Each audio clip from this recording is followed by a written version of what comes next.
ልመናችሁ ከመመስገን ጋራ ይሄም እንጃ አውሬ የሚሄድ ነው። እሺ እንደሱ ነው። ኦኬ እንግዲያውስ እንደዚህ ብለኸኛል ቀደም። እንግዲህ እንደሱ የቃላት ጨዋታ እንጫወት ካለን ልመናችሁ ከማመስገን ጋራ ምንድን ነች? አብራ ጋራ ምን ማለት ነው? በአንድ ላይ ማለት ነው። በአንድ ላይ ማለት ነው ጋራ። እሺ ይሁን።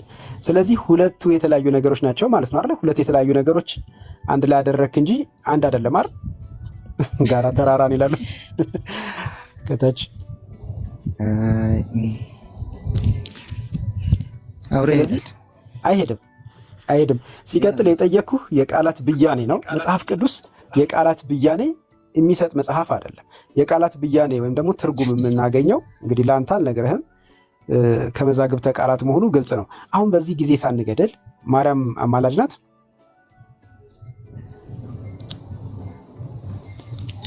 አማላጅነት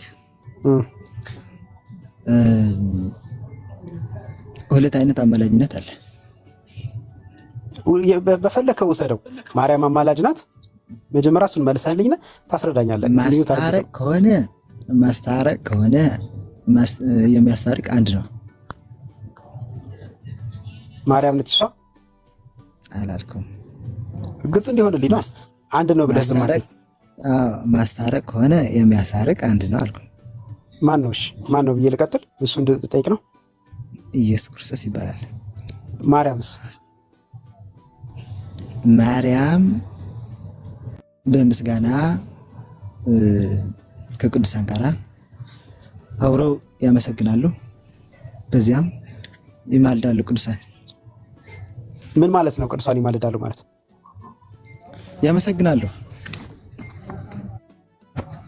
ያመሰግናሉ ማለት ቅዱስ ምንድነው? ይማልዳሉ ማለት እንደሆነ ማስረጃ ስጠኝሽ።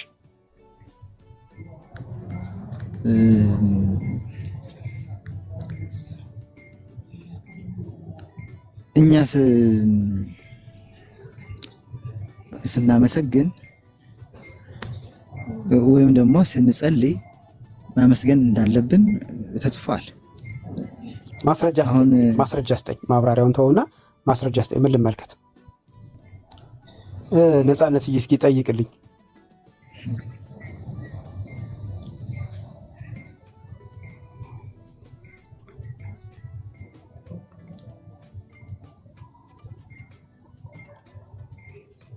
እሺ መጽሐፍ ፈልጌ ልገባ ደስ ይለኛል። እሺ እና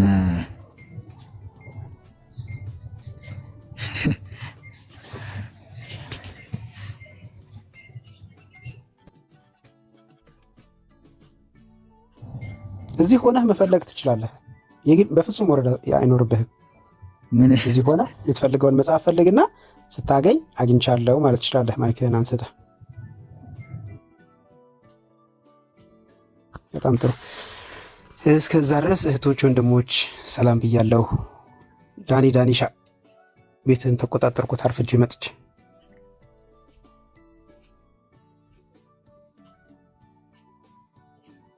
ኧረ ጎበዝ ማይካችሁን አብሩ እንጂ የሆነ ሰው ይዋ እኛማ እኮ እየሰማህ ነው። አንተ እያለ ቁጭ ብለን እንማር እንስማ እንጂ አባኩ ዳኒ ትንሽ ቢዚ ይሆናል ብዬ አስባለሁና አንተው ቀጥል። ደግሞ ስለሰማሁ ደስ ብሎኛል። ቴዳይዋ ተናፍቃል ታውቃለህ አይደል? አዎ ጎትታችሁ አስገባችሁኝ እንጂ መግባት ያው ካሜራ ብቻ ለሳይ መጽሐፊ ተዝረክርኮ ነው ያለው እየሰራሁ ነው። ይገባኛል። ምንም ማሳየት አይጠበቅም። ቴዳይዋ ይገባናል። ህይወት ትተውብኝ ሄዱ። ትተውልክ ሄዱ አይደለም የሚባለው፣ ትተውብህ ሄዱ ነው የሚባለው። አያታ ትተውልህ ሄዱ ትለኛለች። እና ታዲያስ እንዴ ትተንልህ ነው ትላለህ። አውራቸው እስኪ እሳቸውን በተለይ በዚህ በነገር ድነት ጉዳይ በነገር ላይ የደቂያ እስጢፋኖስን ታሪክ ምናምን ሲያነሱ ነው ደስ ነው ያለኝ። ቴዳዬ ትንሽ ደቂያ እስጢፋኖስን በደንብ እንዲናገር ለማመቻቸት ነበር ወይ እንግዲህ ሳወራ ቃላት እየመረጠ ነው የሚያወራ ወይም ደግሞ በዚህ ጉዳይ በደንብ ማውራት አልፈለገም እንጂ እንዲናገር ፋሲሊቴት ለማድረግ ነበር የነካከሁት። ያ እሱ ላይ ግን ብታወሩ ይመስለኛል። ሜይ ቢ የአማርኛ እጥረት ይሁን ቆይ ቋንቋ ምናምን ነገር ይመስለኛል ስጠረጥረው ማለት ነውና ሜይ ቢ እሳቸው በሚያውቁት ቋንቋ ቢሆን ሞር ደግሞ ሜይ ቢ እሳቸው የሚያውቁትን ቋንቋ የሚያውቅ ሰውም እዚህ ገስ ላይ ካሉ በትርጉምም መሄድ ይቻላል ብዬ አስባለሁ። ከዚህ ያነሱት ነገር በጣም እንትን ነው። ቅድም ብሩኬ ስለ ገድለ ተክለ ሃይማኖት ስጠይቃቸው አልቀበልም አሉ። እንግዲህ አንድ ኦርቶዶክስ ገድልን አልቀበልም ብሎ ካለ ግልጽ ነው። በነገራችን ላይ እኔ ጥያቄ ስጠይቅ አይተህ ከሆነ የሸዋው የሚል ንግግር ተናግሮ ነበር። አሁን ባለው የፖለቲካ አለመግባባት ምክንያት የኢትዮጵያ ኦርቶዶክስ ለሁለት ተከፍላለች። የትግራይ ኦርቶዶክስ እና ይሄኛው ኦርቶዶክስ። እሺ በስማቸው ልጥራቸው። በትግራይ ያለው ኦርቶዶክስ ሰላማ ይባላል። ከትግራይ ውጭ ያለው በመላው ኢትዮጵያ ያለው ደግሞ ምንድነው መንበረ ተክለ ሃይማኖት ይባላል። ይሄኛው መንበረ ሰላማ ይባላል፣ ይሄኛው መንበረ ተክለ ሃይማኖት ይባላል። በዛ ምክንያት መንበረ ሰላማዎች ወይም በትግራይ ያለችው ኦርቶዶክሳዊት ቤተክርስቲያን የመንበረ ተክለ ሃይማኖት የሚቀበላቸውን አንዳንድ ነገሮች አልቀበልም የሚል ግልጽ አቋም ነው ያወጡት። ከነዛ መካከል አንዱ የተክለ ሃይማኖት ጋር የተያያዘ ነው። በአንጻሩ ደግሞ የመንበረ ተክለ ሃይማኖት የሚያወግዘውን ምንድነው እስጢፋኖስን እና ደቀ መዛሙርቱን መንበረ ሰላማ እንደ ቅዱስ እንደ ጻድቅ እንደ ሰማዕት ተቀብለውታልና አንድ የነበረችው ሁለት ሆና እንግዲህ የነገውን መድኃኔዓለም ያውቃል። ለጊዜው ግን ሁለት ሆና ነው ያለችው። በዛ ምክንያት ነው እንዲህ አይነት ትምህርት እየሰማን ያለ ነው እንጂ የሸዋው ኦርቶዶክስ አይደለም። የቋንቋ ችግር ካላቸው ደግሞ እኔ መተርጎም እችላለሁ። ትግርኛ በትግርኛ ሀሳባቸውን ሊገልጹ በደንብ ከፈለጉ በጣም አሪፍ። እሺ አሪፍ ነው። እንደዛ ቀጥሉ። ቴዳይ እሺ፣ ተባረኪ። አሜን። እስከዛ ድረስ እኛ እናውራ ብዬ ነው መረጃ ለማምጣት ነው ሄደው መጽሐፍ እስከማገኝ ድረስ ታገሰኝ አይነት ነገር ነው ያለው። እስከዛ ድረስ እኛ ማውራት እንችላለን። ምን ላይ ስታወሩ እንደነበረ አላወኩም፣ ምክንያቱም መብራት ጠፍቶብኝ ከረጅም ከሰዓት በኋላ ነው የመጣውና እንደገባው ከአንዳንድ ነው ኮሜንት ያደረኩት የሚያወራው ነገር ኮሜንት የሚያስደርግ ስለነበረ ማለት ነው። ማስረጃ ጠይቀው ያልኩት ለዛ ነው። ያ ቴዳይ እንደ ምልጃ ላይ ብቻ የተወራ የነበረው እዛው ላይ ነው። አንዳንድ ጥቅሶች ተነስተዋል። ለምሳሌ ራእይ 6:10 አነሳ አንዱ ሰው በቀልና ፍርድ ለማርያም ምልጃ ነው የተጠቀሰው። ቤካይ እሱ ለማርያም ምልጃ የተጠቀሰውና ሰው በቀልና ምልጃ ተምታቶበታልና እዛ ክፍል ላይ የሚያነሳው እስከ መቼ ነው የሚል ነው። ማትበቀልን ሪቬንጅ ነው የሚጠይቀውና እንዴት አድርጎ በምን አገናኝቶ እንትን እንዳሉ በጣም ነው የሚገርመው። ፕላስ ደግሞ ኢትስ ሪቬሌሽን ነው፣ ራእይ ነው። ኢቨን እንኳን አክቹዋል ነው ብለን እንኳን የምንወስድ ኦኬ መሄድ አይደለም። አሁን ራእዩን ትተነው ብንወስድ እንኳን ቢካዝ መልጃ ብሎ ሲሉ እነሱ ከዚህ ሲጸልዩ ወደዛ በመካከል ገብታ እንድታስታርቅ ልመናቸው እንድታደርስ አይደል ኃጢአትን እንድታስተሰሪ ነው አይደል እነሱ የሚጠይቁት። ስለዚህ የኃጢአት ስርየትን ለማግኘት የሚጸልዩበትን ጉዳይ ከላይ ሆኖ ሪቬንጅ የጠየቁበትን እንደ ማስረጃ ማምጣት ራሱ ምን ያህል ብቻ ለእግዚአብሔር ቃል እንደማይታመኑ አንድ ከአንተ መጽሐፍ ላይ ሳነብ ሁሉ ጊዜ በቃ እንትን ላይክ ውስጥ የቀረው ነገር አለ። ቴዳ የጻፈው መጽሐፍ ላይ ወንድሞች እናቶችና ለመጽሐፉ ታመኑ ለእግዚአብሔር ቃል ታማኞች ሁኑ የሚል አለ እና ለእግዚአብሔር ቃል አለመታመናቸውን ነው የሚያሳየው። የትንፍጭ ዱቄቱን አምጪ ነው ወይስ እንደምንም አድርገን የእግዚአብሔርን ቃል ክልን እና በጣም ነው የሚከብደው። ብቻ እግዚአብሔር አምላክ ያብራላቸው የልባቸውን አይኖቻቸውን ጌታ እንዲያበራላቸው መጸለይ ነው። ከምንም በላይ ደግሞ አንድ ሎጂክም አለ አይደለም።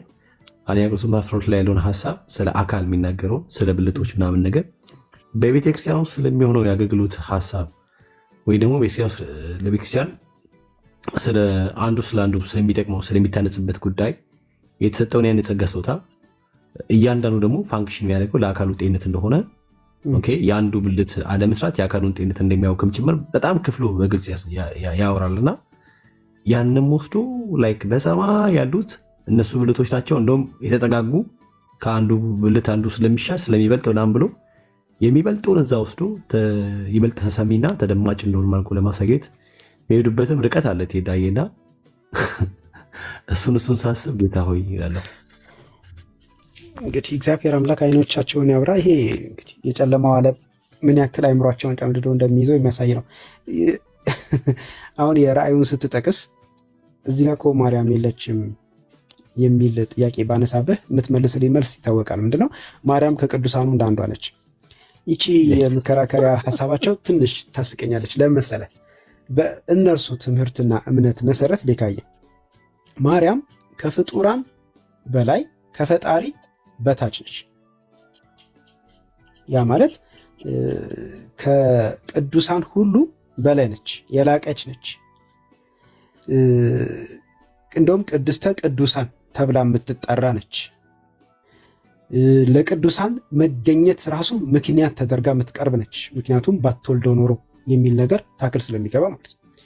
ሌሎችንም ነገሮች ከዚህ ጋር ተያያዥና በዚህ ዙሪያ ያሉ ነገሮች እናነሳና ኦኬ ማርያም ከፈጣሪ በታች ከፍጡራን በላይ ከሆነች ቅድስተ ቅዱሳን ከሆነች እነዚህ ቅዱሳን መገኘታቸው ምክንያት ከሆነች ምን ነው ከነዚህ ከቅዱሳኑ ያነሰ ቦታ ተሰጣት የሚል ጥያቄ አነሳለሁ። ምክንያቱስ ለምንድን ጥያቄ ማነሳው? በእነሱ እምነት መሰረት እንሂድና ኦኬ ራእይ 6 ሌሎችም የሚጠቅሷቸው አሉ ከብሉይም ከአዲስም ቅዱሳኑ ያማልዳሉ ለማለት የሚጠቅሷቸው ጥቅሶች አሉ።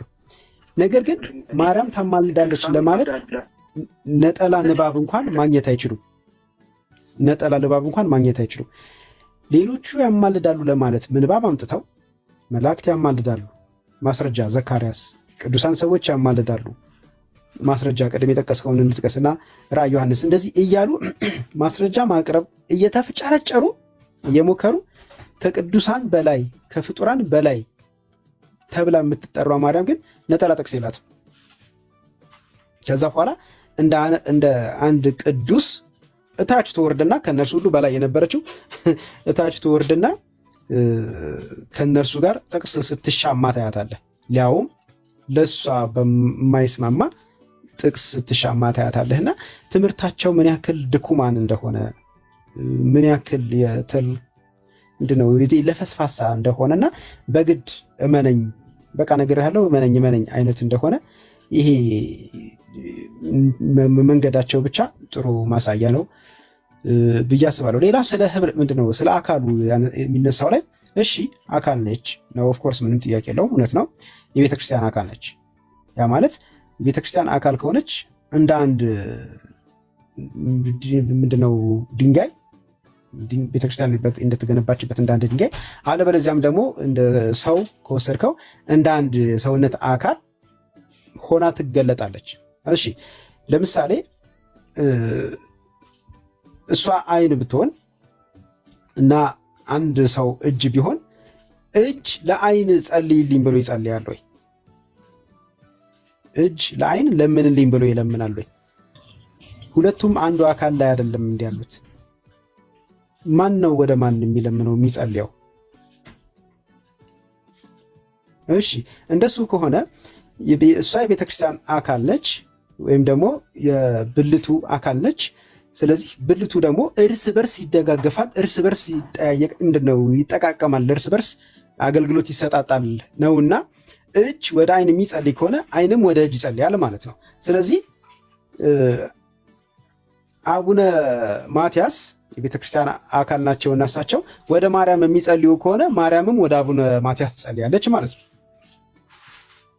ምክንያቱም አገልግሎቱ ተመሳሳይ ሆኖ ነው እየቀረበ ያለው፣ አንዱ ለአንዱ አገልግሎት ይሰጣል ነው እየተባልን ያለ ነውና ይህም ቢሆን እንደው ቅድም እንዳልኩት አይነት ለፈስፋሳ የሆነ የመከራከሪያ ሀሳብ ነው። ይሄ ሁሉ ጭንቀት ለምንድን ነው ብላችሁ ብትጠይቁ ልብን በሚያሳርፍ ሁኔታ ይህን ትምህርታቸውን የሚደግፍላቸው ግልጽ ገጸ ንባብ ስለሌላቸው። ስለዚህ እንዲህ አይነት ድሪቶ ከዚህም ከዚያም አምጥተው እየለጣጠፉ የሌለ መልክ በመስራት ቅድም ቤካ እንዳለው ለመጽሐፍ ቅዱስ ታማኝ ለቃሉ ባለቤት ለእግዚአብሔር ታማኝ ላለመሆን የተማማሉ ይመስላሉ። በዚህ ምክንያት ነው አእምሯቸው ምን ያክል እንደጨለመ ተመልከቱ ያልኩትኝና እዚህ ያላችሁ 250 ሰዎች ውስጥ እንደው ምናልባት 150 በጌታ ብትሆኑ ስለነዚህ ሰዎች መጸለይ ግድ አይሆንብንም ትላላችሁ? ለእነዚህ ሰዎች መለመን ግድ አይሆንብንም ትላላችሁ? እና እባካችሁ በጸሎት አስቧቸው። ነካክተ ታስወግዳላ። እሳቸው ገብተዋሉ። ግን ስለ ማርያም በተለይ ነገረ ማርያም ላይ ኦርቶዶክሳውያን አንድ ያልገባቸው ነገር አለ ብዬ አስባለሁ። ባይ ዘ ዌይ ማለት ለሴክ ኦፍ አርጊመንት ብቻ የሚያነሳቸው ነገሮች አሉ። በእርግጥ ቅድም እንዳልኩ ሁልጊዜ እንደምንለው አመቱ አንድ ወንበር ላይ የማስቀመጥ ነገር ከሐሰተኛ መምህራን ተጠበቁ የሚል መጽሐፋቸው ላይ አይደለም ቴዳዬ። እንደውም የማቴዎስ ወንጌል ምዕራፍ 7:15 ጠቅሰው ከዚያ ግን ስለ ማርያም ያነሳው ሀሳብ አለ አይደል? ከብስራት በኋላ የነጻች አይደለም ጥንተ አብሶ አለባት ነበረባት የነጻች ከብስራት በኋላ ነው አይደለም? እሷ ሰውነት ከስራ አልወረደችም ብሎ መናገር አለ። አልፎ መጽሐፍ ድፍረት፣ ክህደት እና የማይሰራ ኃጢአት ነው ብለ which is ማርያም ከሰማይ የመጣች ናት። ሰው ነች ብሎ ደግሞ ማመን አይቻልም፣ ወይ ደግሞ ሰው ነች ማለት አይቻልም። ሰው ማርያም ሰው አይደለችም፣ እንደ ደግሞ ከሰው የተገኘችም ሳይሆን ከሰማይ የመጣች ነች ብሎ ነው የሚታመነው ኦርቶዶክስ። ይህንንም ራሱ አንድ ላይ አድርገው ማለት ስለ ነገረ ማርያም ኦርቶዶክስ ጋር ያለው ነገር ፈጽሞ እነሱ ከሚያዩት ጋር የሚገናኝ እንዳይደለ አይ ቲንክ የተረዱ አይመስለኝም ብዬ አስባለሁ። ቴዳዬ ከዚህ ጋር በተገናኘ እሳቸው መጥተዋል። ከእሳቸው ጋር ቴዳዬ ይቀጥል እና ኦርቶዶክስ አይደለም እያልከኝ ነው? የመንበረ ሰላም ሆነ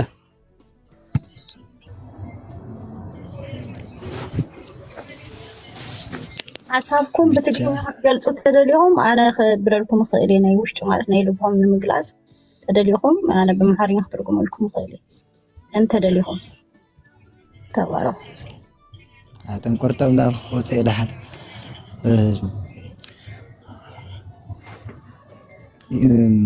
ቤተክርስቲያን የማንም አይደለችም፣ የክርስቶስ ናት።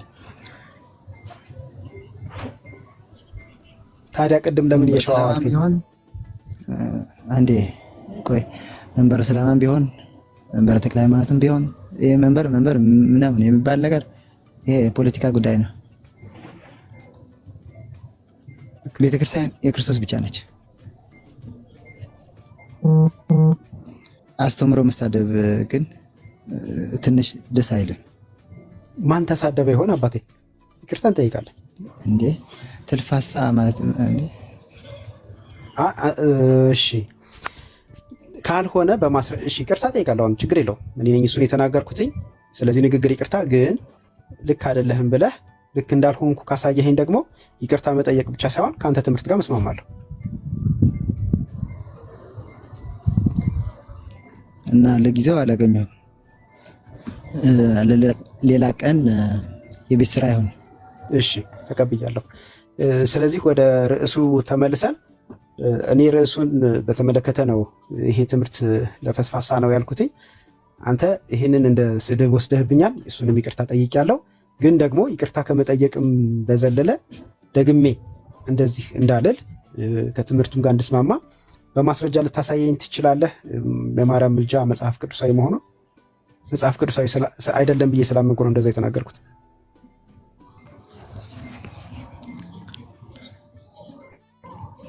እና እሱን ፈልጌ ላንጣልህ የቤት ስራ ይሆነኝ አልኩህ አይደል? እሱን ነው የቤት ስራ ይሆን ያልከኝ? አይ የቤት ስራ ይሆን ያልከኝ ይቅርታ፣ እሺ የቤት ስራ ይሆን ያልከኝ የመሰለኝ ስለ ምልጃ ትርጉም ስንነጋገር አንተ ምስጋና ነው የሚል በመናገርህ እሱን ከመዝገበ ቃላት እንድታመጣ ተነጋግረን ነበርና የዘገየኸው እሱን መስሎኝ ነው። አጣሁት ያልከኝ እሱን መስሎኝ ነው። ሁለቱም ነበር። እሺ ችግር የለውም። በቃ ብሩኬ ተመልሰሃል። ከተመለስክ አንተ ልታወራው ስለምትፈልግ አንተ ጋር ቀጥል። ካልሆነ ሌላ ሰው እናናገር።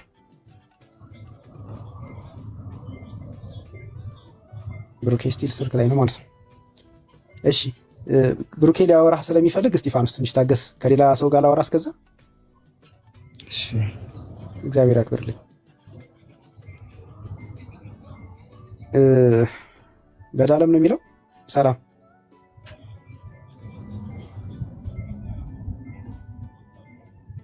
አይሰማም?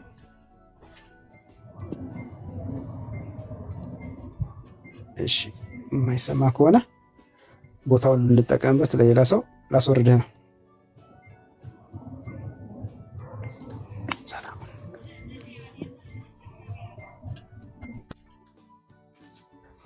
እሺ አንድ ቁጥር የጻፍከው ወንድም ኢንቫይት አድርጌሃለሁ።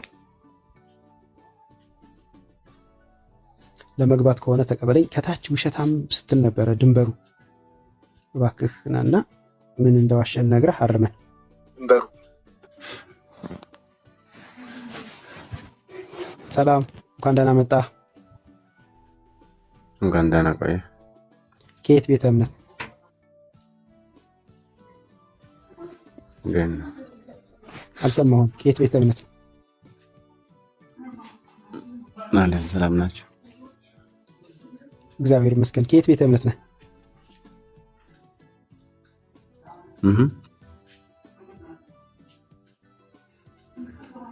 ከየት ቤተ እምነት ነህ? ማረከኝ። ከየት ቤተ እምነት ነህ?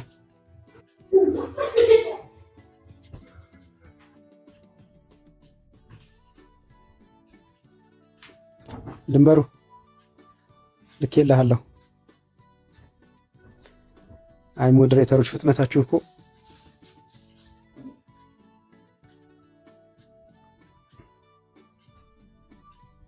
ተኝቷል። ተኝቶ ነው ብላችሁ ነው?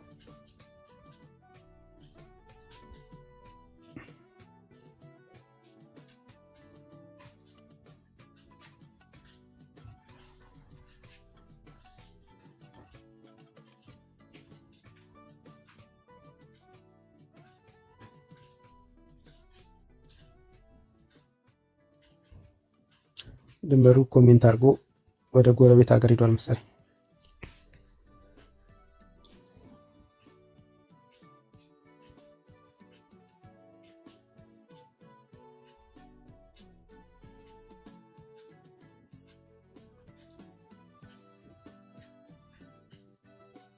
ቤካዬ ዝም ብለን ከምንቀመጥ በቃ መዝሙር ጋብዘን አንተ።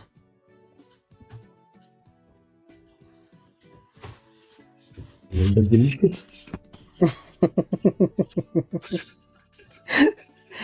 እና ምን ልበል? ያው አንድ ሰው ሳይገባ አይቀርም። ግን ቴዳ የሱ ነገር በጣም ግን ዘግናኝ እንደሆነና አንዳንዶቹ እንደሚያስደነግጣቸው ታውቃለህ። ከሐሰተኛ መምህራን ተጠበቁ የሚለው መጽሐፋቸው ላይ ያለው ጽሁፍ አታስታውስም? ላይቭ ላይ ገብተው ለማስተባበል የተፍጨረጨሩት። አዎ ለማስተባበል ሞክሮ ጭራሽ አጽንቶ ተወረደ። በጣም እስቲ ወረድ ብላ ከላይ ከላይ ጀመር ምናምን ብሎ የተጀመረው አጀማመር ነው። መጨረሻ ላይ ሲጠቀልል ያለው ሀሳብ አደገኛ ነው እና እስቲ ነው እኮ ይደነግጣሉ። ትሄዳየው በጣም በጣም ዳጊ በተለይ እሱን መጽሐፍ ነክሶ ይዞት ነበር። ኧረ ዳጊ ሻይ እሱን መጽሐፍ ገለጥ እያደረገ ሰርፕራይዝ ይላቸው ነበር። ሰላም ቢራ ቢራ ሰላም ቢራ ነው ቢራ ለመጨረሻ ጊዜ ሰላም። እሺ በስተት ልከ ነው ብለን እናስባለን።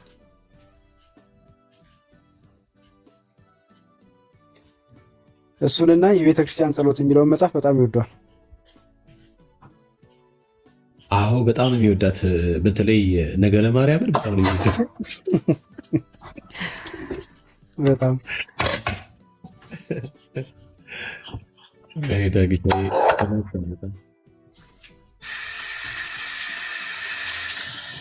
ውሃ ቀዳህ ልጠጣ ነው።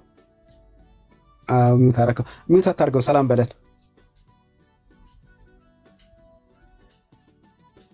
አይሰማም። ጠጥተህ ወረድክ። ውሃ ቀዳ፣ ጠጥተህ ወረደ። ጌታ ይባረክ። ጥንተ አብሶ ነበረባት ወይም አለባት፣ የነጻች ከብስራት በኋላ ነው።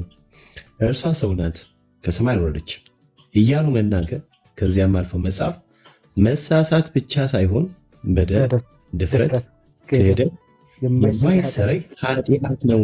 በቃል ይዤዋለሁ። አይገርምም?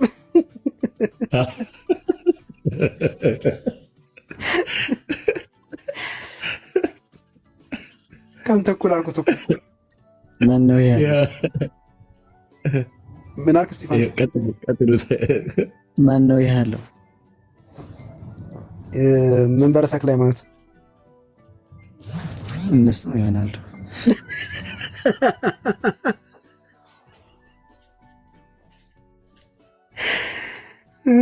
በጌታ ደስ ይላሉ አላለም?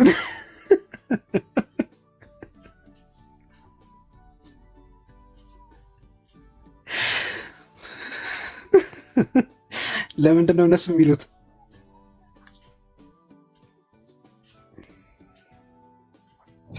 ኦርቶዶክስ አንስተህ የኦርቶዶክስ አስተምሮን ነው እንዳትል። እነሱ ኦርቶዶክስ አይደሉ እንዴ? በከፊል ምን ማለት ነው? በከፊል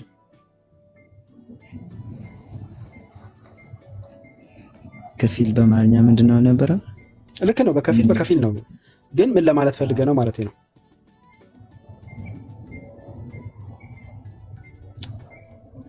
ኦርቶዶክስ እንደዛ አይደለም። እንዴት ነው ታዲያ? የግብፅ ኦርቶዶክስ አይተሃል? አቡነ ሽኖዳ የጻፋቸውን ጥቂት መጽሐፍ ለማንበብ ሞክሬያለሁ። እና እዚህ ጋር አግኝተኸው ታውቃለህ? ሁሉንም መጽሐፍ ስላላነበብኩኝ ደፍሬ ማስተያየት መስጠት ቢከብደኝም ግን ባነበብኩት ልክ አላገኘሁትም። እና እንዳለባት ይናገራሉ። ታድሮስ ማለቴም ጽፈዋል። እዚህ ላይ እኮ ግን እስጢፋኖስ አሁን ወንድማችን ቤካ ያነበበልን መጽሐፍ ላይ የውርስ ኃጢአት የለባትም ብቻ አይደለም የሚለው፣ የውርስ ኃጢአት አለባት ብሎ ማመን፣ እንደገና ደግሞ ሰው ናት ብሎ ማመን፣ እንደገና ደግሞ ከአርያም አልመጣችም ብሎ ማመን የሚያስወግዝ ደግሞ ይሄ ሰምቻለሁ። ደግሞ ይሄ መነሻው የኛ አይደለም የካቶሊኮች ነው። ከካቶሊክ በፊት የኢትዮጵያ ኦርቶዶክስ እንዲህ ታምን ነበር ብሎ ዘበነ ሲያስተምር ሰምቻለሁ። ዘበነ መምህር ነው እንዴ? የተረታባት መምህር ብላ እኮ ቤተክርስቲያኒቱ ሾመዋለች። ያውም ደግሞ መምህር አይደለም ያለችው፣ ሊቀ ማእምራን ያለችው። ኧረ ተው፣ ይሄ እንትና ምንድን ነው ፌክ የሚባል ነገር አለ ታውቃለህ? መምህር የሚባል እንደ አቡነ ገብርኤል ቤተክርስቲያን ራሷ እኮ ነች የሾመችው። አቡነ ገብርኤልማ ጳጳስ ናቸው፣ ያውም ሊቀ ጳጳስ። አስተምሮ እንደዚህ ነው። የአቡነ ገብርኤል፣ የአቡነ ባርናባስ እና ሌሎች አሉ። ይሄ ትክክለኛ የቤተክርስቲያን የኦርቶዶክስ ቤተክርስቲያን ይወክላል። ታዲያ የእናንዳንድ የነዘቤ ተረት ኦርቶዶክስ አይወክልም።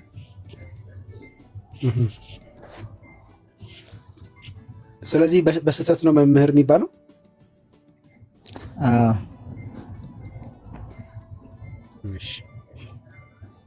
እሺ ማለት ነው የሚሻለን ብዬ ነው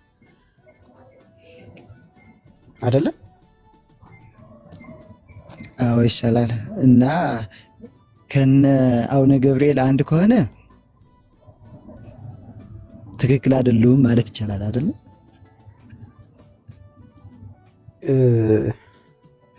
አቡነ ገብርኤል ይቅርታ ጠየቁ የሚለውን ሰምተሃል? ለማን? ለህዝቡም ለቤተ ክህነቱ። ለቤተ ክህነቱ ይቅርታ አልጠየቁም። ለህዝቡ እንዳልተረዳው ተረድተው ይቅርታ ጠየቁ እንጂ የተለቀቀውን ቪዲዮ አይደለም ያልኩትኝ። በኋላ ከሲኖዶስ ስብሰባ በኋላ ይቅርታ እንደጠየቁ ተነግሯል። ቪዲዮ አልተለቀቀም። አላየሁም፣ አልሰማሁም። እሺ ሰምተህ ቢሆን ኖሮ አስተያየት ልጠይቅህ ነበረ። እሺ ስላልሰማህ እሱን አልፈሃለሁ። እስኪ የመንበረ ሰላማን ነገረ ድነት እስቲ ያስተምረን። የክርስቶስ ነው እኮ መንበረ ሰላማ፣ መንበረ ተክለ ሃይማኖት። ይሄ የሚለያየው ፖለቲካ ነው። ቤተክርስቲያን የክርስቶስ ናት አልኩ ቅድም ብዬ እና በፖለቲካም ይሁን በሃይማኖታዊ ትምህርትም ይሁን በሰው አስተዳደር ብልሹነትም ይሁን በምንም ምክንያት ይሁን ለጊዜው ሁለት ቤተክርስቲያን አለ። ነገ ከነገ ወዲያ ወደ አንድነት ይመጣል ብዬ ተስፋ አደርጋለሁ። ግን ለጊዜው ሁለት አለ። ያስተምህሮ ልዩነት እንዳለ የሚጠቁሙ ነገሮች ካንተ ንግግር ስለሰማው ነው። ለምሳሌ ቀደም ወንድሜ ቤካ ሲጠይቅህ ማርያም እሷ ራሷ የሰራቸው ኃጢአት የለም እንጂ የውርስ ኃጢአት አለባት ብለህ እንደምታመን ስትነግረው ነው ማስረጃ ጠይቅልኝ ብዬ ኮሜንት ላይ የጻፍኩትኝ። ይሄ መንበር ስለማ አይደለም ሲጀመር። ይሄ የማን ነው ታዲያ እንዴ? እሺ ብሩክ፣ እሺ እቺን ብቻ የመጨረሻ ጥያቄ ላድርግና ከዛ እናንተ ትቀጥላላችሁ። የማን ነው ማርያም የውርስ ኃጢአት አለባት ትምህርት የማን? ምን ማስረጃ ማግኘት እችላለሁ? የመጽሐፍ ቅዱስ። ምን ላይ ላንብብ? የመጽሐፍ ቅዱስ ዓለም ሁሉ ለማዳን ሲል አንድያ ልጁ ላከው። እውነት ነው፣ እስማማለሁ። ማርያም የውርስ ኃጢአት እንዳለባት ግን እሷ አያሳየች እንዴ? ዓለም ሙሉ የሚድን ሰው አልነበረም። ዓለም ሁሉ የሚለውን ቃል ይዘህ ነው? አዎ እሱማ አያስኬድም። ለመሰለህ የማያስኬደው በአውጉስጦስ ቄሳር ዘመን ዓለሙ ይቆጠር ዘንድ ይላል። ዓለሙ ይቆጠር ዘንድ ሲል በሮም ግዛት ስር ያሉትን ብቻ የሚያመለክት እንጂ ከዓለም ጫፍ እስከ ዓለም ጫፍ ድረስ ያሉትን ሁሉ የሚያመለክት አይደለም አይደል? ይሄ የቆጠራ እኮ አይደለም። ምሳሌ ማምጣቴ ነው። አንተ ያነሳው የቆጠራ አይደለም። ልክ ነው፣ ተስማምቻለሁ። ግን መጽሐፍ ቅዱስ ዓለም ብሎ ሲጠቅስ ብዙሃኑን ለመጥቀስ ነው እንጂ ሁሉንም ለማለት አይደለም ማለት ነው። እሺ፣ ሌላ ማስረጃ ይኖርሃል? ማርያም የውርስ ኃጢአት እንዳለባት ለአዳም ልጆች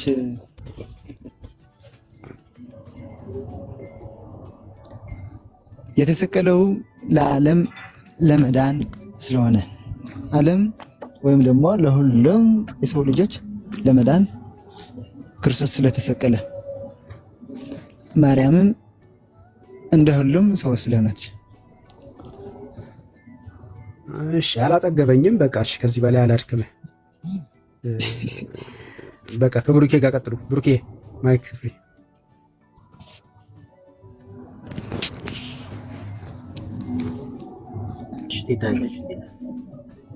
ያው አልሰማኋችሁም እናንተ ራቅ ብዬ ስለነበር ከስልኬ ማለት ነው።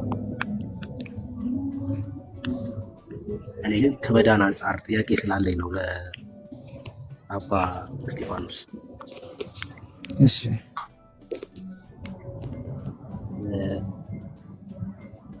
በክርስቶስ ኢየሱስ የዘላለም ሕይወት አግኝቻለሁ ብሎ ያምናሉ? በክርስቶስ ኢየሱስ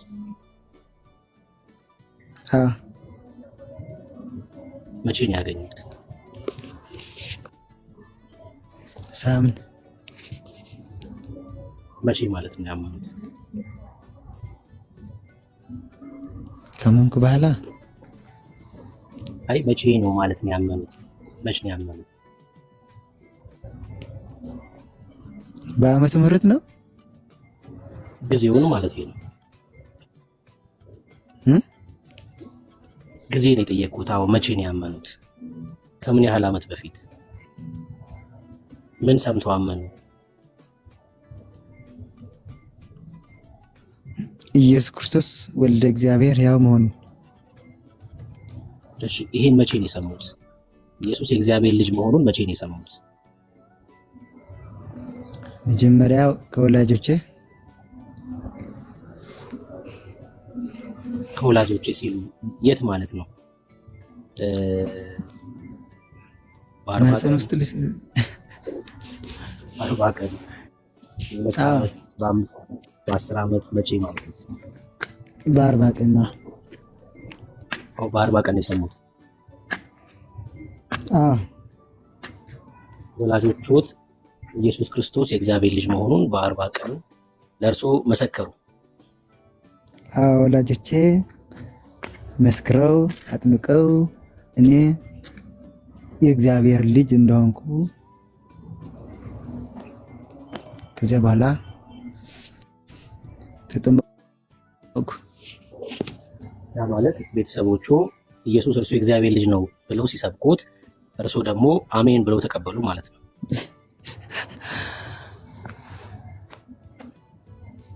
ግን ሌላ ጥያቄ የለም? አይ ቀይረን መቀየር ይችላል። ትናንትና ከዳኒ ጨርሰናል እዚህ ጋር ብዬ ነው። ስላልሰማሁ ነው ችግር እኔ ስላልሰማሁ ነው። መቅረት ይችላል ጥያቄ። ፈቃደኛ ሰው ብቻ ነው የሚመልሱት።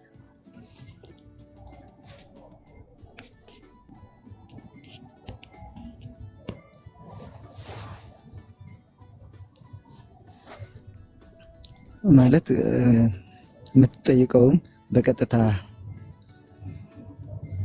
መጠየቅ ይቻላል። እሺ በቀጥታ ልጠይቅ።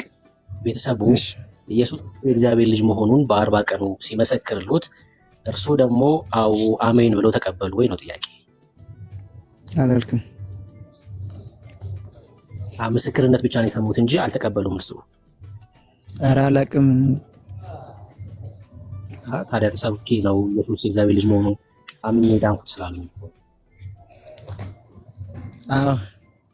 በስሙ ታትሜ በስሙ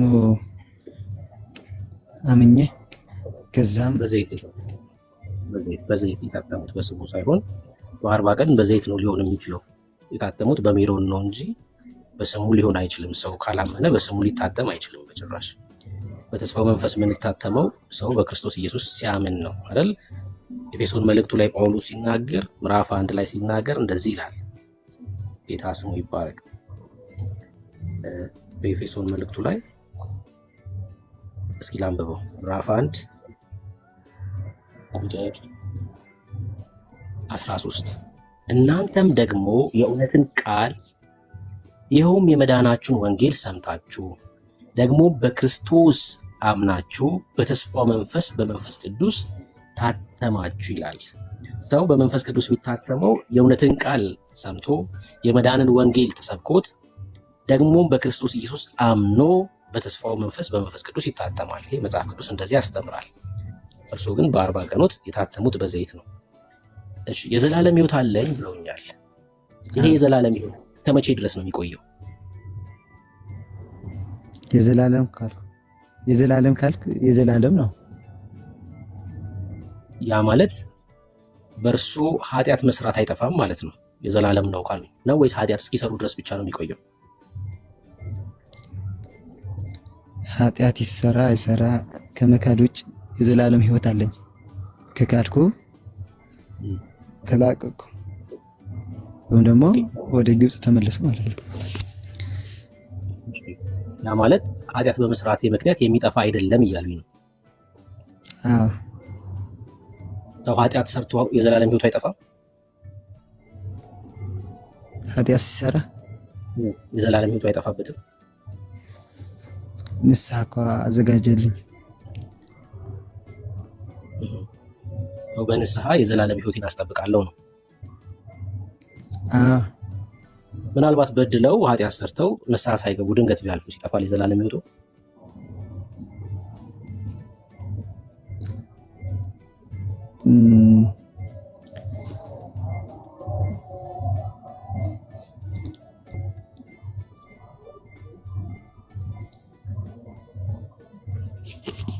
አይጠፋም። ያ ማለት ንስሐው አይደለም ማስተማመኛው ማለት ነው። እርሱ የትምክህት ክርስቶስ ደም ነው ማለት ነው። ሰው በስራው መዳን ይችላል፣ መጽደቅ ይችላል። ሰው በስራ መጽደቅ ይችላል፣ በስራ መዳን ይችላል።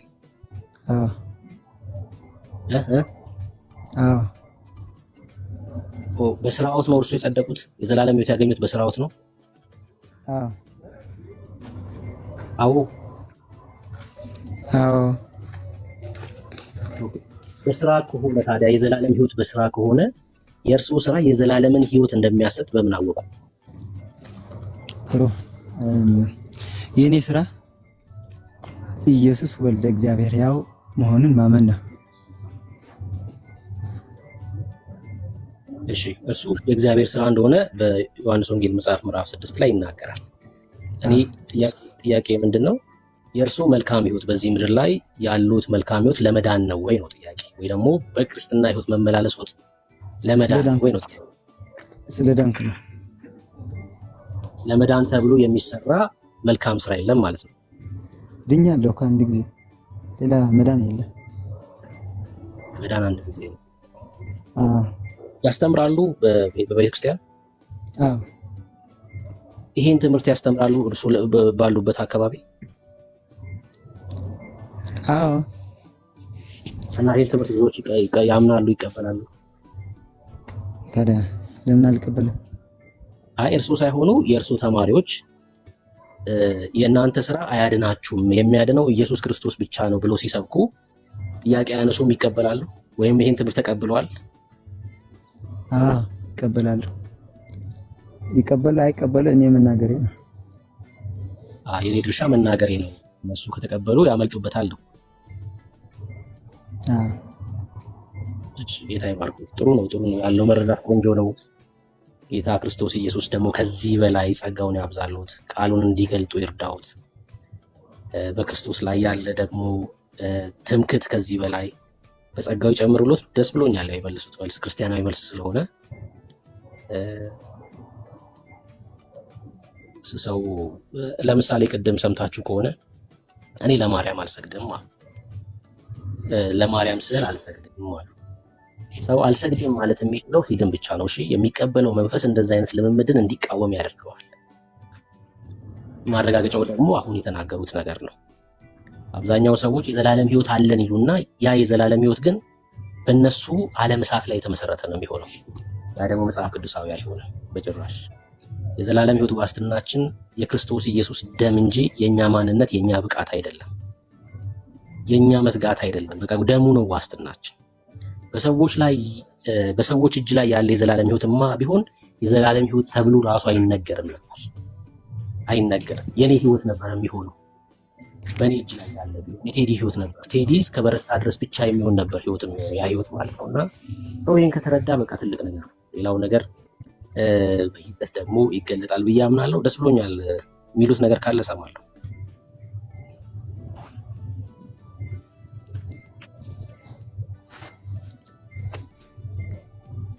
ለኔ ነው።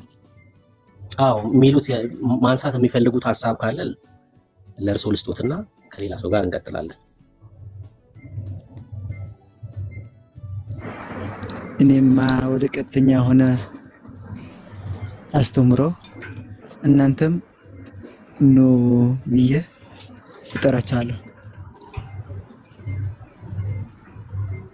እሺ እኛ ቀጥተኛ አስተምሮ ላይ አይደለንም ታንታሉ። አሁን እሱ ጤንጤ ነው ቀጥተኛ አስተምሮ ላይ አይደለም ብሎ ነው የሚያምነው።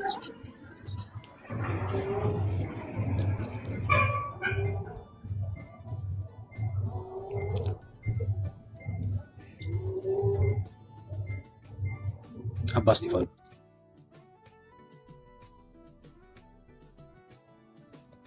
እሺ ሄደዋል። ቅድም ደግሞ በጌታ ኢየሱስ ክርስቶስ አማላጅነት አምነው ነበር ማለት አብዛኛው ኦርቶዶክስ አያማልድም ብለው ነው የሚያምኑት። አማላሽ ማርያም እንደሆነች ነው የሚታመነው። ግን እሳቸው የጌታ ኢየሱስ ክርስቶስ አማላጅነት አምነው ነበረና ቅርብ ናቸው። ጌታ ይባረክ። ምን መሰለሽ ሰናይት፣ ቅድም ስጠይቃቸው አስተውለሽ ከሆነ የተክለ ሃይማኖትን ገድል ይቀበላሉ ወይ አልኳቸው። አልቀበልም ማለት መንበረ ሰላማ ናቸው እኚህ ሰው ማለት ነው። መንበረ ሰላማ ቅድም እንደተናገርኩት አስተውለሽ ከሆነ ወንጌል ገብቷል እዛ አካባቢ። ጥሩ ለውጥ አለ። ጌታ እየተነገሩ በጣም ብዙ ለውጥ አለ። ስለ መዳናቸው እርግጠኛ ሆኖ እየተናገሩ ነው ልጆቹ እዛ አካባቢ ያሉት ማለት ነው፣ ትግራይ አካባቢ ማለት ነው።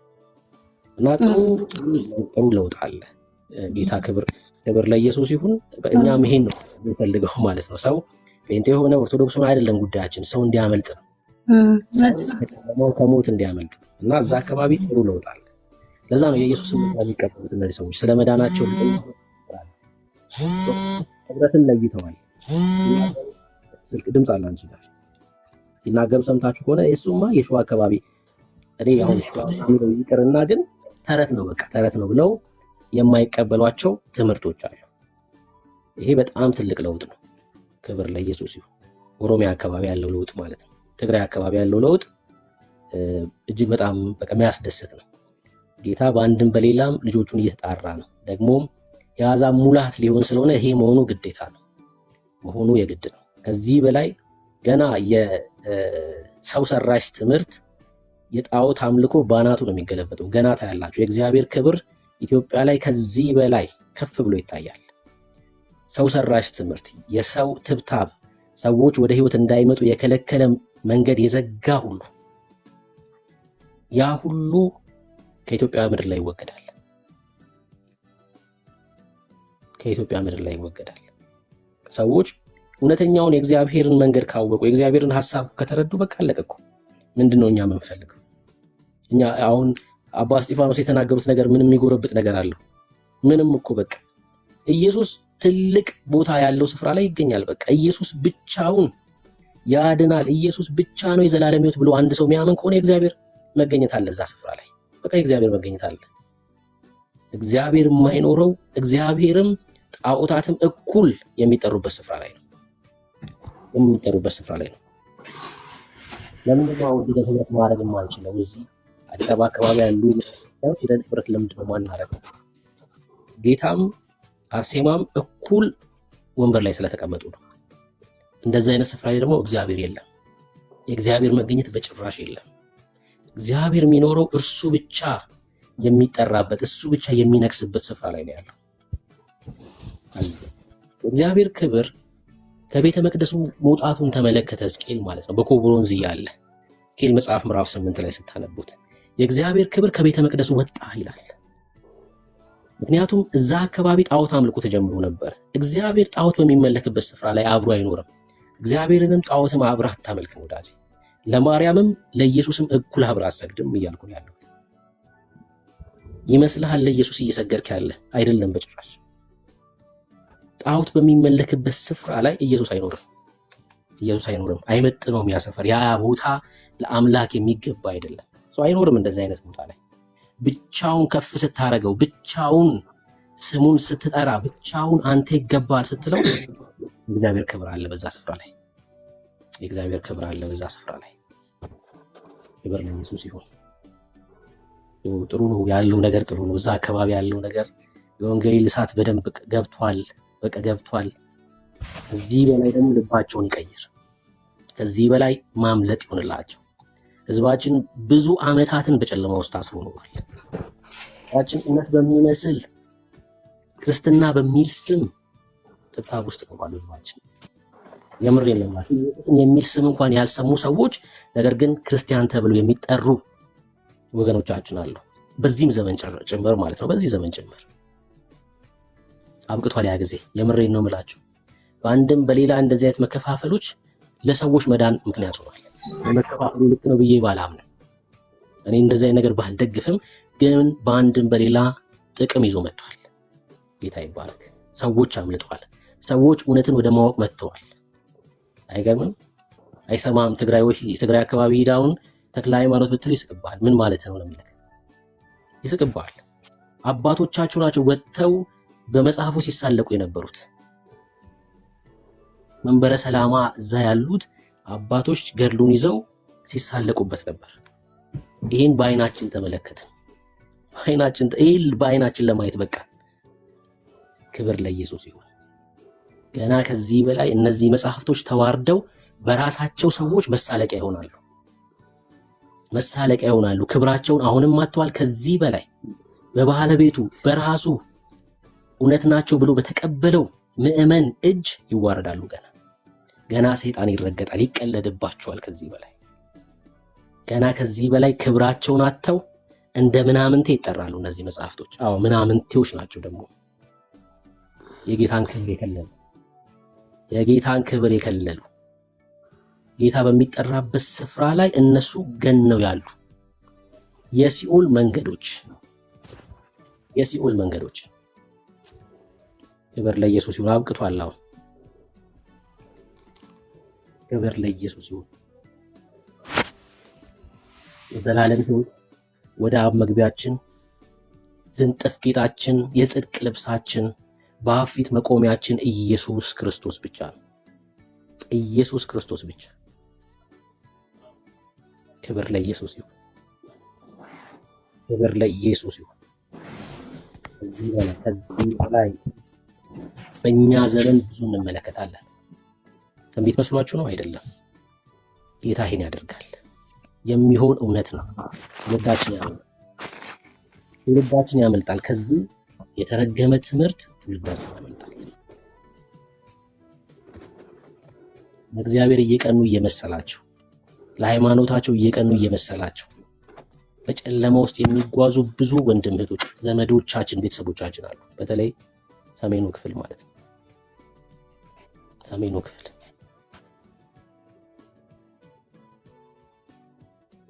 ኢትዮጵያ ውስጥ ያላችሁ መሄድ ትችላላችሁ። እስኪ ወደ አንድ ገዳም ሂዱና ጠይቋቸው። እዛ ገዳም አካባቢ ያሉትን ሰዎች ጉድጓድ ውስጥ ነው የሚኖሩት። የሆነ ጉድጓድ ቆፍሮ እዛ ውስጥ ነው የሚኖሩት። ቢጫ ለብሰው እግራቸው ቢጫ ሆኖ ፊታቸው ቢጫ ሆኖ ቢጫ ቆብ አድርገው እግራቸው ተሰነጣጥቆ ጉድጓድ ውስጥ ይኖራሉ። እስኪ ስለ ኢየሱስ ጠይቋቸው። ኢየሱስ ማን ነው በሏቸው። ይኸው ምስክር ይሁን እኔ የምናገረው ቃል። እስኪ ሂዱና ቼክ አድርጉ፣ ውሸት ይሁን። ኢትዮጵያ ውስጥ ያላችሁ ሰዎች ወደ አንድ ገዳም ሂዱና ቼክ አድርጉ። ማን ነው ኢየሱስ በሏቸው። ስለ ኢየሱስ ምን ታውቃላችሁ በሏቸው። ማን ነው ኢየሱስ ብሎ ይጠይቃል። ራሱ ምንድነው እሱ ይልሃል። ሂዳችሁ ቼክ አድርጉ፣ ሂዳችሁ ሞክሩት፣ ጠይቁ። ነገር ግን የሚኖረው ጉድጓድ ውስጥ ነው። ነገር ግን ከዓለም ተለይቶ ለኢየሱስ እየኖረ ይመስላል። የሃይማኖቱ ዓለም የሰራበት የውሸት ወጥመድ ማለት ነው። በጣም ነው የሚያሳዝነው። በጣም ነው የሚያሳዝነው። አጋንንት እንደዚህ ነው የሚጫወትብህ። ከዚህ ዓለም አውጥቶ ጉድጓድ ውስጥ እያኖረ መቀለጃ ያደርጋል። እንዳይጥ ጉድጓድ ለጉድጓድ ተራራ ለተራራ እያሽከረከረት ህይወትን ወደ ሲኦል ይሄዳል። መስማት ያለብን እግዚአብሔርን ሐሳብ ሳሰማ ቀራኔው ላይ ስለአንተ ኃጢአት የሆነውን ፍቅር የሆነ ንጉስ ልብ ላይ ሳትሾም ወደ ሲኦል ትሄዳለህ። ይሄ ነው በቃ የወገኖቻችን የዘመዶቻችን ህይወት ይሄ ነው። ይሄ ነው ህይወታችን። የሚያውቁ እንዳልኳችሁ እንዳይጥ ጉድጓድ ለጉድጓድ ነው። በቃ ጉድጓድ ለጉድጓድ እዛን ያስፈልጋል። ማምለጥ አለባቸው። ከዚህ በኋላም ወገኖቻችን ማምለጥ አለባቸው። ህይወት ያስፈልጋቸዋል። ኢየሱስ ዋጋ ከፍሎላቸዋል። ኢየሱስ ሞቶላቸዋል። ለነሱ ነው የሞተው። በጣም ያሳዝናሉ። እጅግ በጣም ልብ ያቆስላል።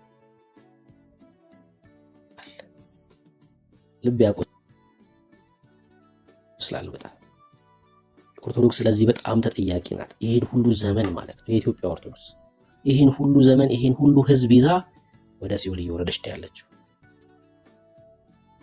ክርስትና በሚል ስም አንደኛውን እኮ ሙስሊም ሆነ ቢሆን እኮ ችግር የለውም። በቃ ኢየሱስን ክደዋል። ኢየሱስ አለ ቤታችን ብለህ ግን ይሄን ሁሉ ህዝብ ይሄን ሁሉ ትውልድ ወደ ገሃነም ይዘው እየሄዱ ነው። ይሄን ሁሉ ዘመን ምክንያቱስ ኢየሱስ ያልተሰበከበት ስፍራ ህይወት ሊኖር አይችልም። ኢየሱስ ያልተነገረበት ስፍራ ጠረኑ የሌለበት ቦታ ላይ ህይወት ሊኖር አይችልም።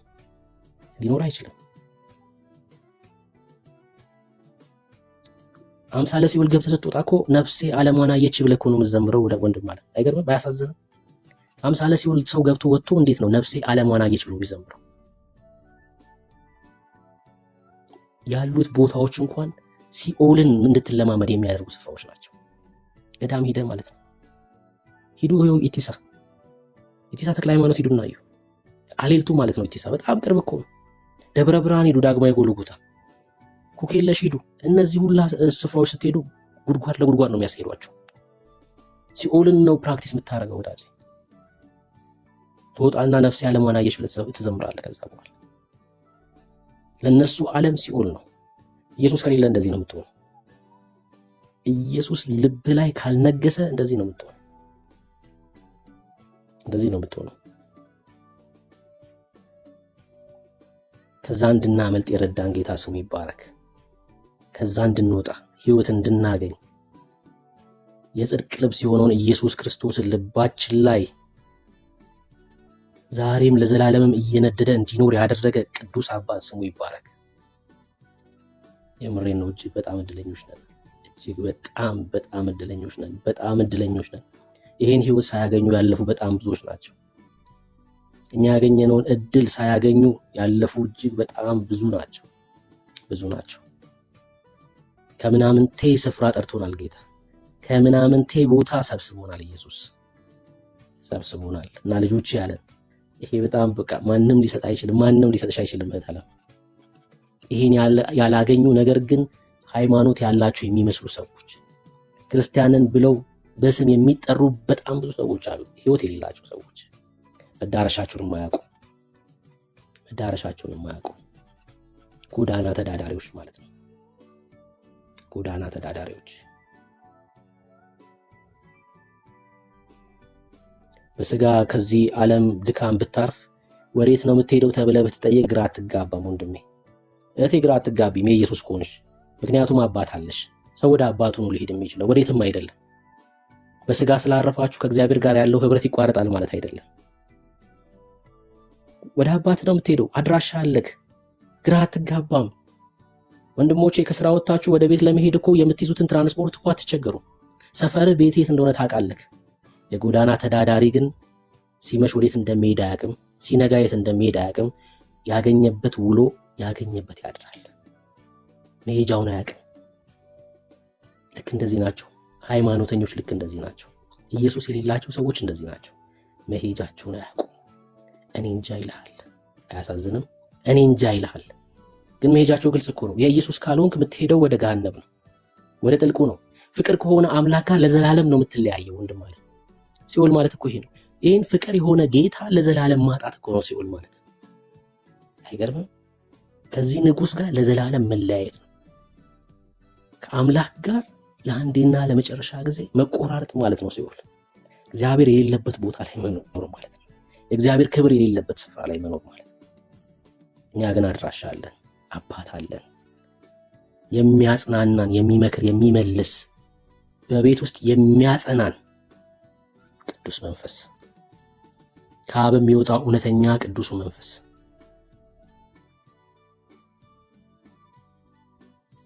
ልጆቼ ይላል። ያ የልጅነት መንፈስ ነው። የልጅነት መንፈስ ነው። መዳረሻ አለን። ወገኖቻችን ከዛ እንዲወጡ፣ ከዛ ስፍራ እንዲያመልጡ በብዙ ወደ እግዚአብሔር ልንጮ፣ በብዙ ወደ እግዚአብሔር ልንማለድ ያስፈልጋል። ወገኖቻችን እንዲያመልጡ ወደ ህይወት እንዲመጡ መዳን እንዲሆንላቸው ጌታ ስሙ ይባረክ። ኢትዮጵያ ለአጋንንት ከዚህ በኋላ ለአጋንንት ስፍራ የላትም። ለጠላት አሰራር ወደ ጨለማው ይዞ ለሚጓዝ የትኛውን መንፈስ ኢትዮጵያ ስፍራ የላትም። እግዚአብሔር መንፈስ ይሄን ያደርጋል። ያመልጣሉ፣ ወገኖቻችን ያመልጣሉ፣ መዳን ይሆንላቸዋል። ይህን ወንጌል ወደዱም ጠሉም ይሰማሉ። ይኸው ሚዲያው ትልቅ ተጽዕኖ ፈጥሯል። ትልቅ ተጽዕኖ በአንድም በሌላም ኢየሱስ የሚለውን ስም በተለያየ አካባቢ እንዲሰሙ ሆነዋል። ከዚህ በኋላም ይሄ እግዚአብሔር ስራ ይቀጥላል።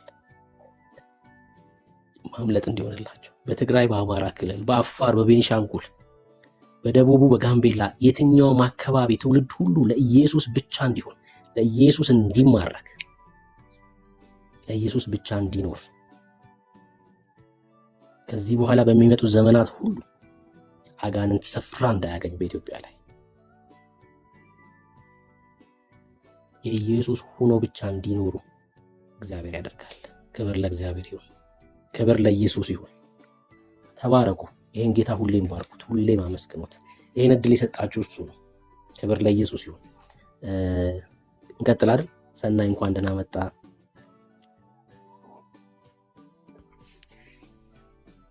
እሺ እንቀጥል።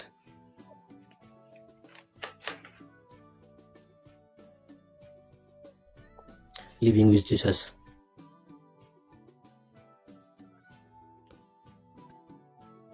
እሺ ልብሻ አላችሁ?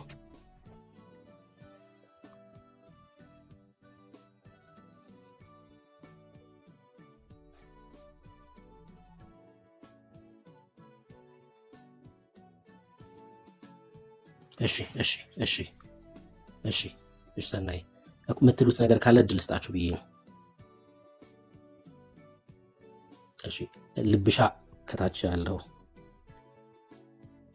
መሰለኝ እንደዛ አይደል? እሺ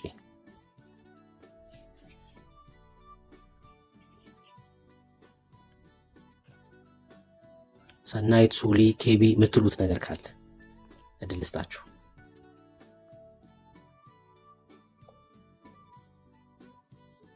እሺ አስገብቻለሁ። ድጋሚ ስለላክ ሚውት አድርገህ ዝም ስላልከኝ ነው፣ ወይ ደግሞ ሚውት አድርገሽ ዝም ስላልሽኝ ነው። ሄሎ ብሩክ ይሰማል? ያንተ አይኔ አይሰማህም ነበር መሰለኝ። ሚውት ነበረ። እሺ እንዴት ነህ? ሰላም ነህ? አይ አሁን እየሰማሁ ነበር፣ ብዙም አልነበርኩም። አሁን ነው የሰማሁት። አባ እስጢፋኖስም አሁን እያወሩ ነበር፣ የእሳቸውን እየሰማሁ ነበርና አጋጣሚ እኔም ከዛ አካባቢ ስለሆንኩኝ ተመሳሳይ ሀሳብ አለኝና ስለ አባ ሰላማም ስለ እሳቸው የሰጡት ሀሳብ ላይም ማለት ነው እናንተ አሁን እያወራበት ስለነበረው ማለት ነው። ይሰማል? ያንተ ድምፅ አይሰማኝም። እሺ ቀጥይ። ይሰማኛል። ቀጥይ። ተባረክሽ። ማለት አሁን እንዳልከው እኔ አጋጣሚ ተወልጄ ያደኩበት አካባቢ እሳቸው እንደሚሉት አይነት አስተምሮ ያለበት ትምህርት ነው ተምሬ ያደኩትኝ። ከዛ በኋላ ወደ ዩኒቨርሲቲ ወደ ምናምን በመጣሁበት ጊዜ ግን ያው ትንሽ ከዛ ወጣ ያለ አንዳንድ ነገሮች ላይ እንትን ያደረገ ነበር። ያው እሱም ያው የሃይማኖቱ ስርዓት ነው ብዬ ተቀብዬ እንትን ብለው ነው የነበረው። ብዙም መመርመር ላይም ምንም ላይም የለም፣ የምትባለውን ነገር መቀበል ነው። ግን አንድ ነገር ግን የኔ የነበረኝ ነገር ምንድን ነው? መዝሙረ ዳዊት የሚባል ማንበብ፣ ዳዊት የሚባለው መጽሐፍ ሳይሆን ከመጽሐፍ ቅዱስ ላይ መዝሙረ ዳዊትን ማንበብ እንደ ልምድ ነበረኝ። በቤተሰብ ከአያቴ ጋር ቅርብ ስለነበርኩኝ እሱን የማንበብ ልምድ ስለነበረኝ ትንሽ መጽሐፍ ቅዱስን ሌላ ሰው አልፈራም፣ አጋጣሚ ሆነው ማለት ነው። እና ከዚህ ከቅርብ ጊዜ ወዲህ ግን ይሄ አቡነ ሰላማ ምናምን ሊፈጠር ምናምን አካባቢ ግን አንዳንድ ታሪኮችም አንዳንድ ነገሮችም ስጠይቅ ምን ስልም ግን ከራሴም ጋር ዝም ብዬ ውስጥ የራሴ የማይቀበላቸው አንዳንድ ነገሮች ነበሩ፣ ቅድም እንዳልኩ ማለት ነው። ከልጅነቴም ስመጣም ከዛ ደግሞ ከዚህ ሳያቸው ከነበሩት ነገሮች ጋራ የራሴም ልምድም ጋራ ከሚሄዱ የነበረው ትንሽ ግጭቶች ነበሩ። ከዛ በኋላ መጠየቅ ትንሽ ያው ቅድም አባ እስጢፋኖስ እንዳሉትን ፖለቲካውም ሊሆን ይችላል፣ ሃይማኖትም ሊሆን ይችላል። ከነበሩ ጫናዎች ጋራ ራስን የማግለል ከሚመጣው ነገር ጋራ ትንሽ የሆነ የመገፋቱ ምናምን ጋራ ራሴን ለማየት ትንሽ እድል ሰጥቶኝ ነበር ለእኔ ማለት ነው። እና ያን ስጠይቅም ለእኔ ለመጽሐፍ ቅዱስ አሁን ለመስማት እናንተንም ለመስማት ሌሎችንም ለመስማት ብዙም ሩቅ አልሆነብኝም ለእኔ። እየሰማኝ ነው? ይቅርታ የሰማሽ ነው። ቀጥይ። ተባረኪ። እና አሁን ያለው ነገር ግን ከዚህ አባ ሰላማ ከተመሰረተ በኋላ ግን ስጠይቅም ከበፊት አያቴ እንዳልኩ ለአያቴ ጋር ቅርብ ነበርኩ። ስለስጠይቅ ከነበረው ጋራ ግን በቃ ወደ መጽሐፍ ቅዱስ በፊት እንደዚህ ነው አስተምሯችን የነበረ፣ ወደ መጽሐፍ ቅዱስ መመለስ እንዳለብን፣ ይሄ ከሆነ ዓመታት በኋላ የመጣብን እኛ ጋር የነበሩ ሳይሆን ተጽፎ የመጡ ከዛ የተጻፉ ነገሮችን እኛ ኮፒ እያደረግን እየጻፍን የምንጠቀማቸው ነገሮች መቅረት አለባቸው የሚል ትሰማለህ፣ ከተለያየ ነገር ማለት ነው። እንደዛ ሲል እኔም በቃ ራሴ ላይ ለመስራት ራሴ ላይ ቤቴ ውስጥ ላይ ልጆቼ ላይ ለመስራት ራሴ ጋር ጥረት እያደረኩ ነው። ግን አጠቃላይ ስለ አስተምሮ የምትለው ነገር ግን እዚህ ሰሜኑ የትግራይ አካባቢ ግን ብዙ ቦታ ላይ የመቀየር አለ። ምክንያቱም የመስማትን የመማርን በፊትም ሁሉም በአብዛኛው አዲሱ ወጣት ሊሆን ይችላል አዲሱ ነገር ላይ ዲፔንድ ያደረገው እንጂ ይህ አያት ላይ ቅድመ አያት ላይ የሚሰማ የነበረ ሰው አያቶቻችን ሆነው በቃ ትልቅ ሰዎች ጋር ስትሰማ መጽሐፍ ቅዱስ ጋር በጣም ቅርበት ያላቸው ብዙ አባቶች ታገኛለህ። ብዙ እኔ እንደዚህ ርቆ አይደለም። አሁን እዚህ ዩኒቨርሲቲ ምስገባ ምን ስልም ሳይ በአብዛኛው ሰው ለመጽሐፍ ቅዱስ የሚይዝ ሰው እንደሆነ ነገር ነው ሊታይ የሚችለው። ለእኔ እንደነገርኩ ሩቅ አይደለሁም። መጽሐፍ ቅዱስ የሆነ ሰው ባላቅም ለመስማት ብዙ እንትናል የመግፋትም እንትን ማለት እንትን አልነበረኝም ለኔ ማለት ነው።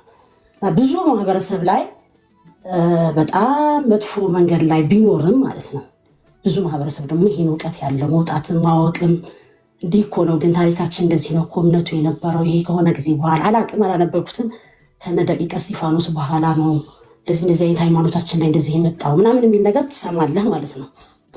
ለእኔ ግን ባጭሩ አጠቃላይ ነገር ከፈለኩ እሳቸውም ስላነሱት ለማንሳት ያክል ነው እንጂ ካለፉት 2-3 ዓመታት በኋላ ያ የመጣሁበት ስሰማው ከልጅነት የጀመረ ሲሰማ የነበረው ነገር እሳቸው ሲናገሩት የነበረው ነገር አንተም ከምትናገረው ነገር ጋር ግን ለእኔ እናንተ ጋር ለመማርም ለመቅረብም ለመስማትም ራሴ ጋርም ለመስራት ቤቴ ላይ ልጆቼ ላይ ለመስራት አልከበደኝም። አግዞኛል የመጣሁበት እንጂ እንትን ይሄ መንገድ እንጂ አልከበደኝም እና ጥሩ እንትን አለ። እግዚአብሔር ከረዳ የበለጠ ጥሩ ነገር ይመጣል ብዬ ተስፋ አደርጋለሁ። ሰላሙም እንትን እያለ ከመጣ እኔ አሁን እዚህ ቲክቶክ ላይ ብዙ እንትን ብዬ አላውቅም።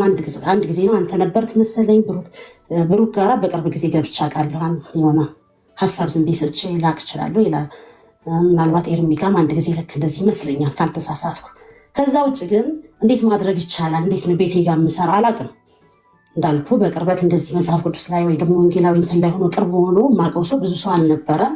እንዴት ነው የማደርገው ስል ግን የሆነ ጊዜ ከአድዋ አካባቢ የደወለ አንድ ስትል ሰውዬ ነበረ እና አንተ ትሁን ብሩ እንትና ኤርሚያስ ሲሆን አላውቅም ጌታ ተቀብለሃል ወይ ምናምን ብለህ ስትጠይቀው አልተቀበልኩም፣ ግን በቤቴና በራሴና በቤቴ ላይ በልጆች ላይ ግን እየሰራሁ ነው የሚል አጋጣሚ ነው። የሆነ ሰው ከፍት እንደውም ለዛም የኦርቶዶክስ በጣም ቅርብ የሆነ ሰው እንደዚህ ትምህርት ላይ ያለ ሰው ከፍቶ እሱ ጋር እየሰማሁ ሰማሁቴ እንዲህም ይቻላል እንዴ እንደዚህም አለ እንዴ።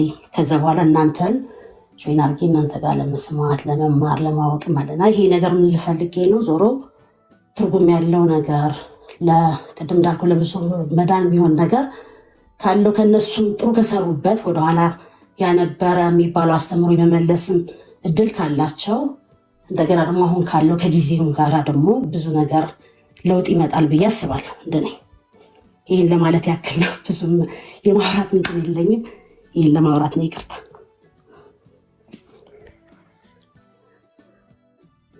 ተባረኪ። ጌታ ዘመንሽን ይባርክ። እንግዲህ ጌታ በብዙ ነገሮችን እየቀየረ እንደሆነ እየተመለከትኩ ነው፣ እያየን ነው ሁላችንም። እና ምናልባት ደግሞ ልጆች እንዳሉሽ ስትናገሪ ሰምቻለሁ እና አንቺ ደግሞ ይበልጥ ኃላፊነት አለብሽ፣ የልጆችሽም ደግሞ ዴስቲኒ በአንቺ እጅ ላይ ወድቋል ማለት ነው እና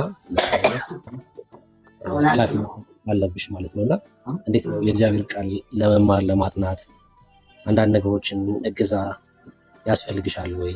እንደዚህ አይነት ፍላጎት ፍቃዱም ካለሽ ለማውራት ስለምንችል ማለት ነው። እኔ አለኝ፣ እኔ ፍላጎቱም አለኝ። አጋጣሚ ዩኒቨርሲቲ ጋር አብራኝ የተማረች ልጅ ነበረች እና ቤተሰብ ልጠይቅ መጥታ ማለት የእህቷ የባሏ ቤተሰቦችን ጠይቃ ከዚህ ከጦርነቱ በኋላ ልጠይቅ መጥታ ነበር። በመጣችበት ጊዜ ማለት የኔን ዝንባሌ ከበፊትም ታውቀዋለች። አጋጣሚ ሆኖ በዛን ጊዜም ስታይ ምናምን ነገር ለምን ልጆች እንደዚህ ያሳያቸዋል። ለምሳሌ በቅርብ ነበር እንደውም ሱፐር ቡክ የሚባል የሆነ የልጆች ፊልም አለ።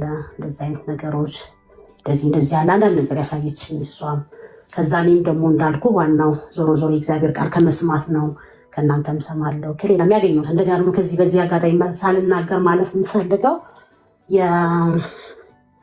ማን ነበር ፓስተር ጥላሁን ነው ማን ነበር የእሱን ትምህርቶች ይበልጥ ብዙ ጊዜ በዩቲዩብ በምንም የመከታተል እድል አለኝ። ከዛ ውጭ መጽሐፍ ቅዱስ አሁን ገዝቼ ራሴ የማስተማር ራሴ ጋር የመስራት ይሄ ራሴ እንትን ነው።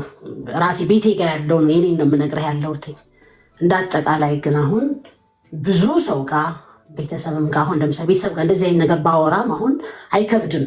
እኔ እንደ በፊቱ አይደለም ልፈልጌ ነው። በአብዛኛው ሰው እንትን አለው ይሄ ነው ሀዋለው። የኔ ቤተሰብ እንኳን እንዳልኩ ደህና ነው፣ ቅርብ ነው። እንደነገርኩ እንደ ተመሳሳይ የሆነ ስሜት ነው ያለን። ግን ያው ጓደኛም ጋር ምናምን ጋር አሁን እንደዚህ ከባድ ነገር አልገጠመኝም እንዳጋጣሚ ሆኖ ማለት ነው።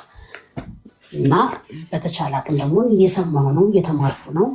አስፈልገኝ ነገር ካለም ደግሞ እናንተ ጋር ኮንታክት ለማድረግም ግን ወደኛ አካባቢ ግን ይበልጥ ቢሰራ ስፔሻሊ ይሄ እናንተ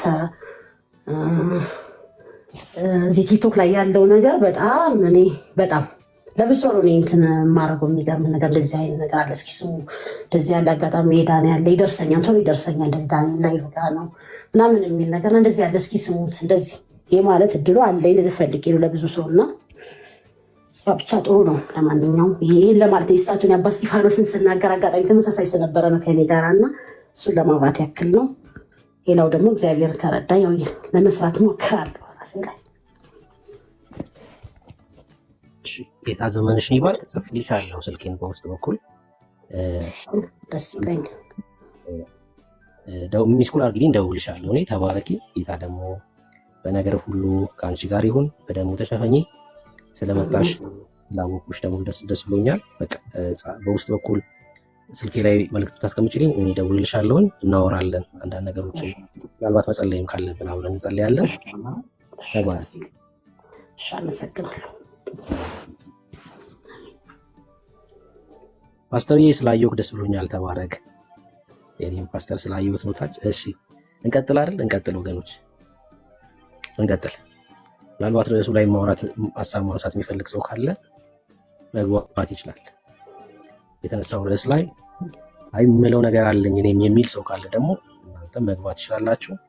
ዳንሽ አለ እንዴ?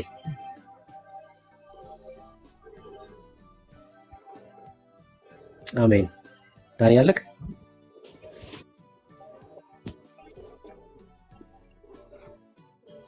እሺ፣ ቁጥር ከጻፋችሁልኝ አስገባችኋለሁ። ቁጥር ከጻፋችሁልኝ አስገባችኋለሁ።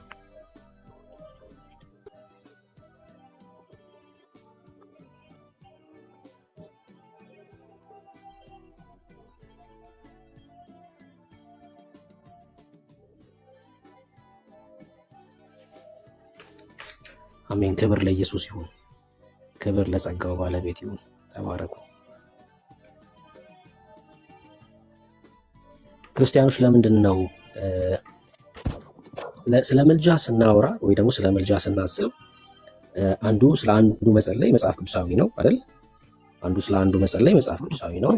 ክርስቲያኖች ስላልዳኑ ሰዎች ይጸልያሉ። ደግሞም በክርስቶስ ኢየሱስ ደም የእግዚአብሔር ልጆች ስለሆኑትም ጭምር ይጸልያሉ። ስለ ራሳቸው ይጸልያሉ። ጸሎት በመጽሐፍ ቅዱሳችን ላይ ትልቅ መሳሪያ እንደሆነ ይናገራል። ጸሎት ውስጥ እምነት ስላለ ማለት ነው። ጸሎት የሚደረገው በእምነት ስለሆነ አንተ ትችላለህ የምንልበትን መሳሪያ ስለሆነ ጸሎት ማለት ነው። ለእግዚአብሔር እውቅና የምንሰጥበት ስለሆነ ጸሎት እንጸልያለን። አንዱ ስለሌላው ሰዎች እንዲድኑ ስለ ዓለም እንጸልያለን። ነገር ግን ክርስቲያኖች ለምንድን ነው ወደ ወንድም እህቶቻችሁ የማትጸልዩት? እስኪ ይህን ጥያቄ ልጠይቃችሁ ለእናንተ። ወደ ወንድም እህቶቻችሁ ለምሳሌ ማርያም እህቴ ናት፣ ለእኔ በክርስቶስ ኢየሱስ ደም የተዋጀች እህቴ ናት። ጳውሎስ ወንድሜ ነው። እስኪ ለምንድን ነው እናንተ ወደ እህት ወደ ወንድሞቻችሁ ማትጸልዩት? ጻፉልኝ እስኪ ኮሜንት ላይ ክርስቲያኖች ለምንድን ነው ማንጸልዩኝ? ለምንድን ነው ወደ እህታችሁ ማትጸልዩት? ለምንድን ነው ወደ ወንድማችሁ ፖልን ማትጸልዩት? ወደ ወንድማችሁ ጴጥሮስን ማትጸልዩት? ለምንድን ነው? ሊሰሙን ስለማይችሉ። ሊሰሙን ትጸልይ ነበር? ሊሰሙን ትጸልያለህ? በህይወቱ የሉማ። በህይወት ቢኖሩ ትጸልያለህ? ትዕግስት ሙተዋል እኮ። ባይሞቱ ትጸልይ ነበረ? ለምንድን ነው ማትጸልዩት? ሊሰሙን ቢችሉ ጸልዩ ነበር? ቲጂ አባት አለኝ። እሺ ስለሞቱ ባይሞቱ ትጸልያለሽ ቲጂ? እኮ ለምንድን ነው ማትጸልዩት? ምክንያቱ ስለማይገባቸው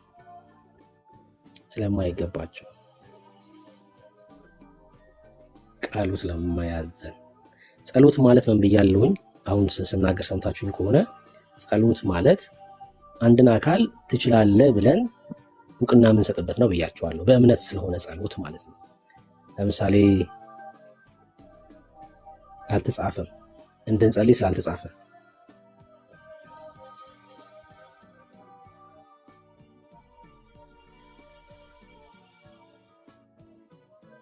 በስሜ ለምኑ ስለሚል በሁሉም ስፍራ አይገኙም ከሚገባው ጋር የምናወራበት ስለሆነ ቃሉ ስለማያዘን። በሁሉም ስፍራ ቢገኙ ትጸልይ ነበረ? በሁሉም ስፍራ ቢገኙ ትጸልይ ነበር? ቢሰሙን ጸሎታችን ምላሽ ሊያመጡ ስለማይችሉ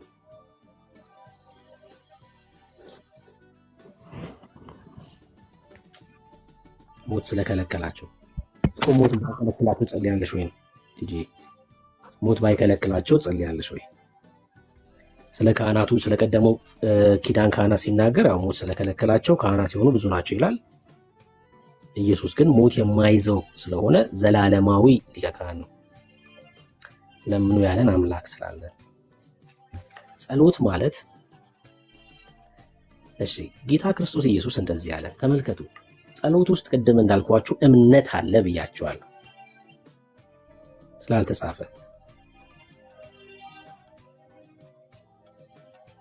ስላልተጻፈ አንዱ ስለ አንዱ ጸልይ ይላል፣ ትክክል ነው። ወደ አንዱ ግን ጸልይ አልተባለም ስላልተጻፈ።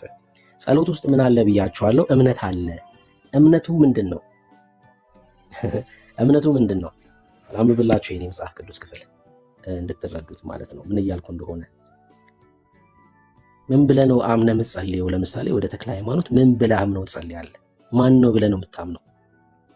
ገብቷችኋል? ሶሪ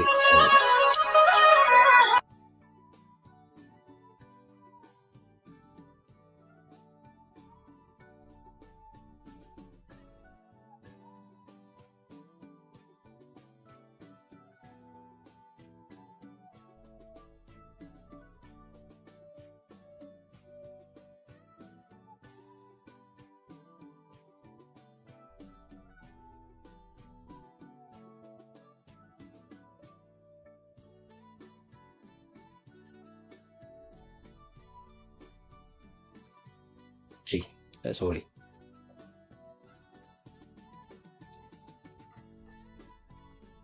በማርቆስ ወንጌል ላይ ጌታ ክርስቶስ ኢየሱስ እንደዚህ ያለን። አሁን ለምንድን ነው ወደ ፍጡራን ጸሎትን ማናቀርበው የሚለውን ስንመለከት አንደኛው ጸሎት ውስጥ እምነት አለ ብያችኋለሁ። ምን አይነት እምነት? አንተ ትችላለህ የሚል እምነት ማለት ነው። በማግስቱም ከቢታንያ ሲወጡ ተራበ። ቅጠልም ያላት በለስ ከሩቅ አይቶ ምናልባት አንዳች ይገኝባት እንደሆነ ብሎ መጣ። ነገር ግን የበለስ ወራት አልነበረምና መጥቶ ከቅጠል በቀር ምንም አላገኝባትም። መልሶም ጌታ ክርስቶስ ኢየሱስ የኛ አባት ከአሁን ጀምሮ ለዘላለም ማንም ከአንቺ ፍሬ አይብላ አላት። ደቀ መዛሙርቱም ሰሙ ይለናል። ከዛ በማለዳም ሲያልፉ ቁጥር 20 ላይ በለሲቷን ከስሯ ደርቃ አዩ ሐዋርያቱ። ጴጥሮስም ትዝ ብሎት መምህር ሆይ እነሆ የረገምካት በለስ ደርቃለች አለው። ኢየሱስም መልሶ እንዲህ አላቸው፣ በእግዚአብሔር እመኑ። እውነት እላችኋለሁ ማንም ያለው ነገር እንዲደረግለት ቢያምን በልቡ ሳይጠራጠር ይህን ተራራ ተነቅለ ወደ ባህር ተወርወር ቢል ይሆንለታል። ስለዚህ እላችኋለሁ የጸለያችሁትን የለመናችሁትን ሁሉ እንዳገኛችሁት እመኑ ይሆንላችኋል ይላል። ስንጸልይ ከእግዚአብሔር ዘንድ መልስ ጌታ እንደሰጠን አምነን የምንጸልየው ነው ጸሎት ማለት። ትልቅ የሆነ እምነት አለ በጸሎት ውስጥ ማለት ነው። በጸሎት ውስጥ ምን አይነት ጸሎት? እግዚአብሔር ያደርጋል፣ እግዚአብሔር አድርጓል የሚል እምነት አለ ጸሎት ውስጥ ማለት ነው። ካልሆነማ እኮ ጸሎት አይደለም ጩኸት ነው የሚሆነው። ለምሳሌ ወደ ማርያም አንድ ሰው ሲጸልይ ማርያም አድርጋልኛለች ብሎ አምኖ መጸለይ አይችልም። ምትታመን ስላልሆነች ማርያም፣ ቃሉም ስለማያዘን። የሚታመነው ሁሉን ቻይ ዓለማትን የፈጠረ ዓለማትን በስንዝሩ የለካ ጌታ ብቻ ነው። ገናናው አባት ብቻ ነው። እሱ ብቻ ነው የሚታመነው። ጸሎት ውስጥ እምነት አለ። ይህን አስረግጦ ሲነግረን ጌታ ክርስቶስ ኢየሱስ በዮሐንስ ወንጌል መጽሐፍ ምዕራፍ 14 ላይ ሲናገር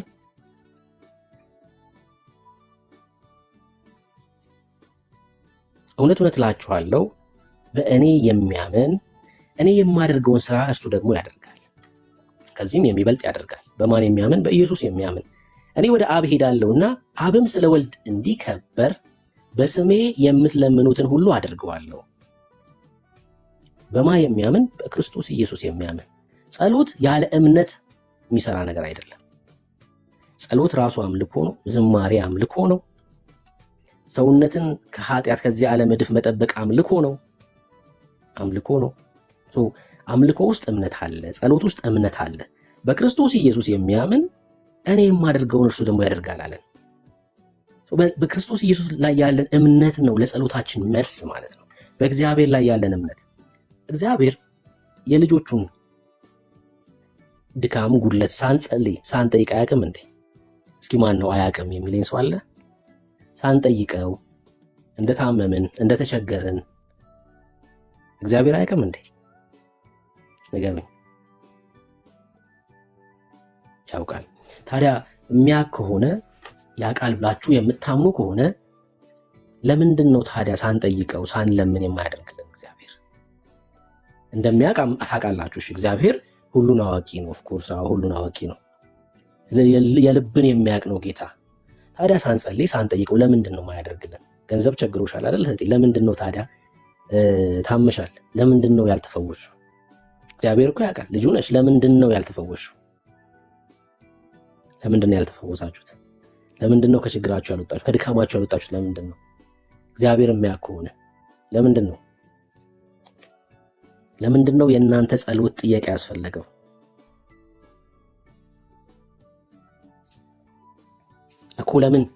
እኮ ለምን ለምንድን ነው መጠየቅ ያስፈልግ? እንድንጠይቀው የፈለገው ለምንድን ነው ጥያቄ።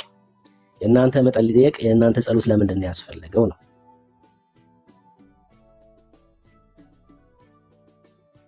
ሰው ይውላችሁ ክርስትና በራሱ ይሄን መረዳት ነው። ጸሎታችን አቅም የሚኖረው ይሄን ስናቅ ነው። እሺ በክርስትና ውስጥ አንድ ሰው ይሄን መረዳት ሲችል ጸሎቱ ፓወርፉል ነው። እነ ኤልያስ ምንድን ነበር ያደረጉት? እነ ኤልሳ ምንድን ነው ያደረጉት? ምንድን ነው ያደረጉት?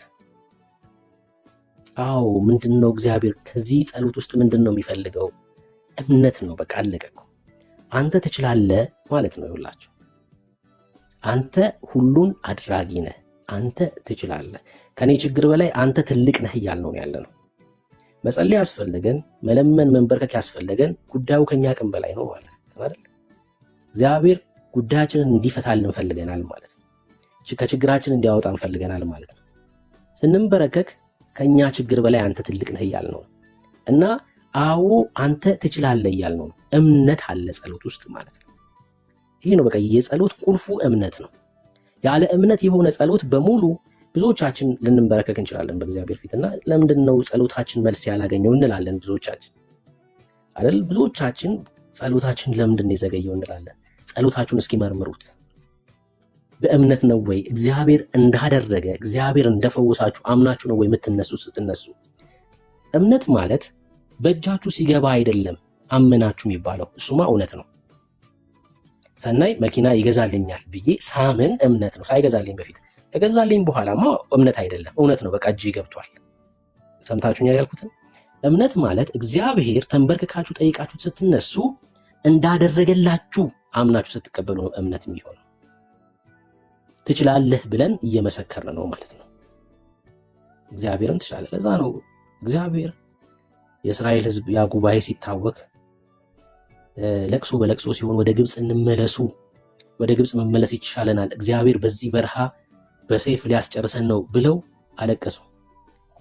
እግዚአብሔር ምን እንዳለ ታውቃላችሁ? እግዚአብሔር ምን እንዳለ ታውቃላችሁ? ምንድን ነው ያለው? እስኪ ጻፉልኝ ኮሜንት ላይ። ይሄ ቃል ሁሌ ያስደነግጠኛል። ይሄ ቃል ነው ሁሌ እግዚአብሔር ከተናገረው ቃላቶች መካከል ይሄ ቃል ያስደነግጠኛል።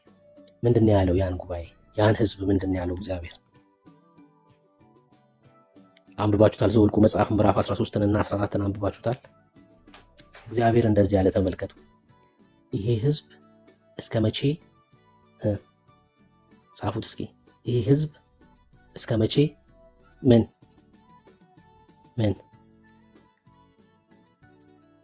ይሄ ህዝብ እስከ መቼ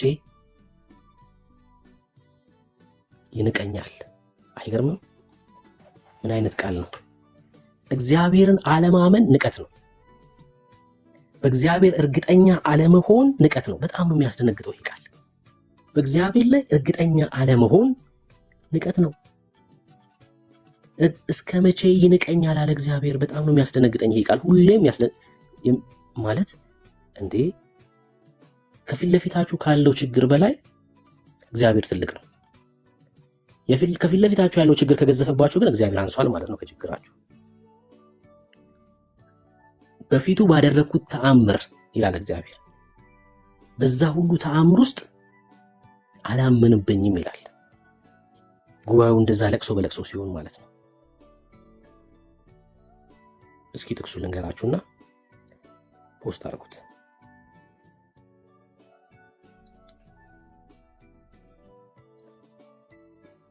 ዘኍልቍ መጽሐፍ ምዕራፍ 14 ቁጥር 11 ፖስት አድርጉልኝ። ዘኍልቍ 14:11 ዘኍልቍ 14:11 እግዚአብሔር ሙሴን ይህ ሕዝብ እስከመቼ ይንቀኛል? በጣም ነው የሚያስደነግጠው አይደል? በፊቱስ ባደረግኩት ተአምራት ሁሉ እስከመቼ አያምንብኝም? አያችሁ፣ ጌታን አለማመን፣ በጌታ እርግጠኛ አለመሆን ንቀት ነው። ለምን? እሱ ሁሉን ቻይ ነው። አንተን እኮ ከአፈር እኮ አንስቶ ነው እኮ የሰራክ። ይችላል ማለት ነው እኮ አለቅ ይችላል። ጸሎት ውስጥ ትልቅ እምነት አለ። ያለ እምነት የሆነ ጸሎት፣ እምነት የሌለበት ጸሎት ምንም ነው። መልስ የለም ከእግዚአብሔር ዘንድ የለም። ለዛ ነው ያዕቆብ እኮ ለሚወላውል ሰው የሚለው አንዳች ከእግዚአብሔር ዘንድ የሚያገኝ አይምሰለው አለ። ለሚጠራጠር ሰው አንዳች ከእግዚአብሔር ዘንድ የሚያገኝ እንዳይመስለው አለ። ጸሎት ማለት በጣም ቁልፍ ነገር ነው ለክርስትና ሕይወት እና ዝም ብለን ፖስት ያደረግልኝ ሰው የለም አይደል? ዘኍልቍ 14 እኔ ጋር ጥቅስ አልታየኝም እስካሁን ድረስ እኔ ጋር ጥቅስ አልታየኝም። አይታይም እንዴ? ብሩኬ ፖስት አድርጌው ነበር። እኔ ጋር አልታየኝም። ለእኔ ብቻ ነው አላውቅም። እኔ ጋር ብቻ ከሆነ አላውቅም።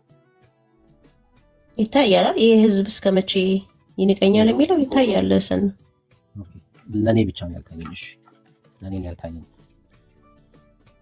እግዚአብሔርም ሙሴን ምን አለው? ይህ ሕዝብ እስከመቼ ይንቀኛል? በፊቱስ ባደረግኩት ተአምራት ሁሉ እስከመቼ አያምንብኝም? ሰው ጸሎት እምነት ነው። በእምነት የሆነ ጸሎት በስራው ኃይልን ያደርጋል ተብሎ የተጻፈው እሱ ነው። የጻድቅ ሰው ጸሎት እምነት አለበት። በእምነት የሆነ ጸሎት ደግሞ በስራው ኃይልን ያደርጋል። በእምነት የሆነ ጸሎት ሰው ወደ ፍጡራን ወንድም እህቶቻችን የማንጸልየው ጸሎት ማለት በእምነት የሚደረግ እውቅና የመስጠት ስለሆነ ትችላለህ የሚል ስለሆነ ወደ ወንድም እህቶቻችን አናቀርብ። በዛ ላይ ሰው እንዴት የእግዚአብሔር ልጅ ሆኖ ወደ እህቱ ይጸልያል? ማርያምና እኔ በእግዚአብሔር ቤት ውስጥ እኩል ነን። ጳውሎስና እኔ በእግዚአብሔር ቤት ውስጥ እኩል ነን። ጳውሎስን የእግዚአብሔር ልጅ ያደረገው ደም ብሩክንም የእግዚአብሔር ልጅ አድርጎታል። ሶሊን ሰናይትን እዚህ ውስጥ ያሉ ክርስቲያን ወንድም እህቶችን በሙሉ በእግዚአብሔር ቤት ውስጥ እኩል ያደረገን የክርስቶስ ደም ነው።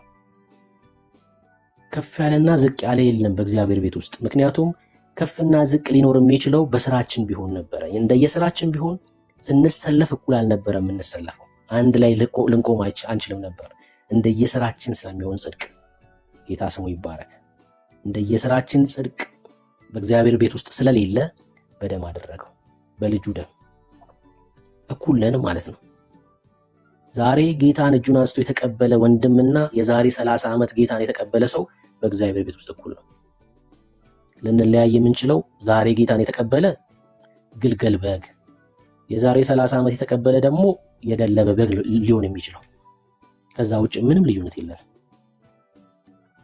በቃ በግነ 50 ዓመትን በእግዚአብሔር ቤት ብቆይ እንትን ጎሽ አትሆንም፣ ጎሽ ልትሆን አትችልም። በቃ በግነ 50 ዓመትም ቆይ ተጠባቂ እረኛ ያስፈልጋል።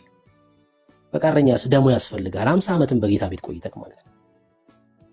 ልዩነቱ የእግዚአብሔርን ቃል በማንበብ በማጥናት ምናምን ሊሆን ይችላል። በቃ የእግዚአብሔርን ቃል በብዙ በመቆየት ሊሆን ይችላል። ከዛ ውጭ በግነ በቃ 50 ዓመት የቆየው የደለበ በግ በቃ አለቀ። ጎሽ ልትሆን አትችልም በእግዚአብሔር ቤት ስለቆየክ። ዛሬ ጌታን የተቀበለም ያውሱም በግ ነው።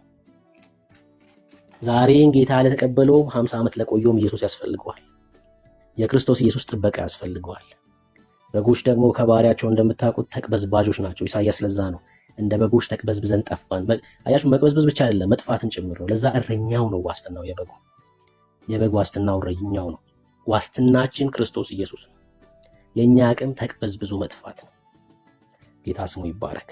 ይሄን ጌታ ደግሞ እናምነዋለን፣ እንከተለዋለን። ልባችን ላይ ለዘላለም ነግሶ ይኖራል።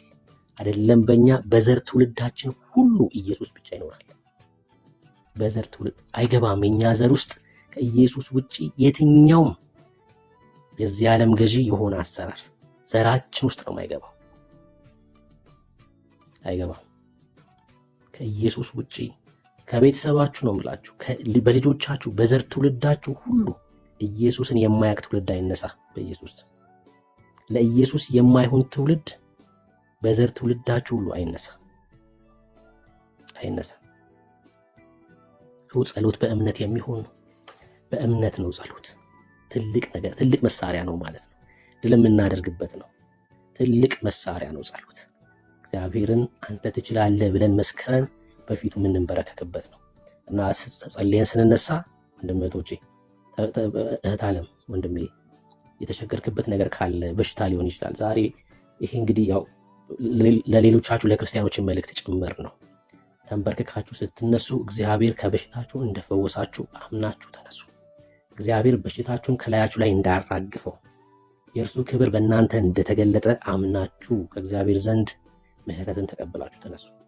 ያ ነው እምነት ማለት እሱ ነው። እሺ መጠራጠር የሌለበት ፍራቻ የሌለበት በእርግጠኝነት እግዚአብሔር አድኖኛል ብለን ስንነሳ እግዚአብሔር በእኛ ላይ ይሰራል። እግዚአብሔር ክብሩን ይገልጣል። ክብር ለኢየሱስ ይሁን። ክብር ለኢየሱስ። ክርስቲያን አያለቃቅስም። ክርስቲያን አያጉረመርምም። ልንገራችሁ፣ አያጉረመርምም። ክርስቲያን በድል ወጥቶ በየትኛውም ችግር ውስጥ ቢሆን በድል ወጥቶ በድል ነው የሚገባው። በምንም ነገር ውስጥ ብንሆን ክብር ነው የምናመጣው። አንዳንድ ሰዎች ሰምታችሁ ታውቃላችሁ? እንዴት ሆንክ? አይ ብሶብኛል ዛሬስ ምናምን እንደዚህ እያሉ የሚኖሩ ሰዎች አሉ።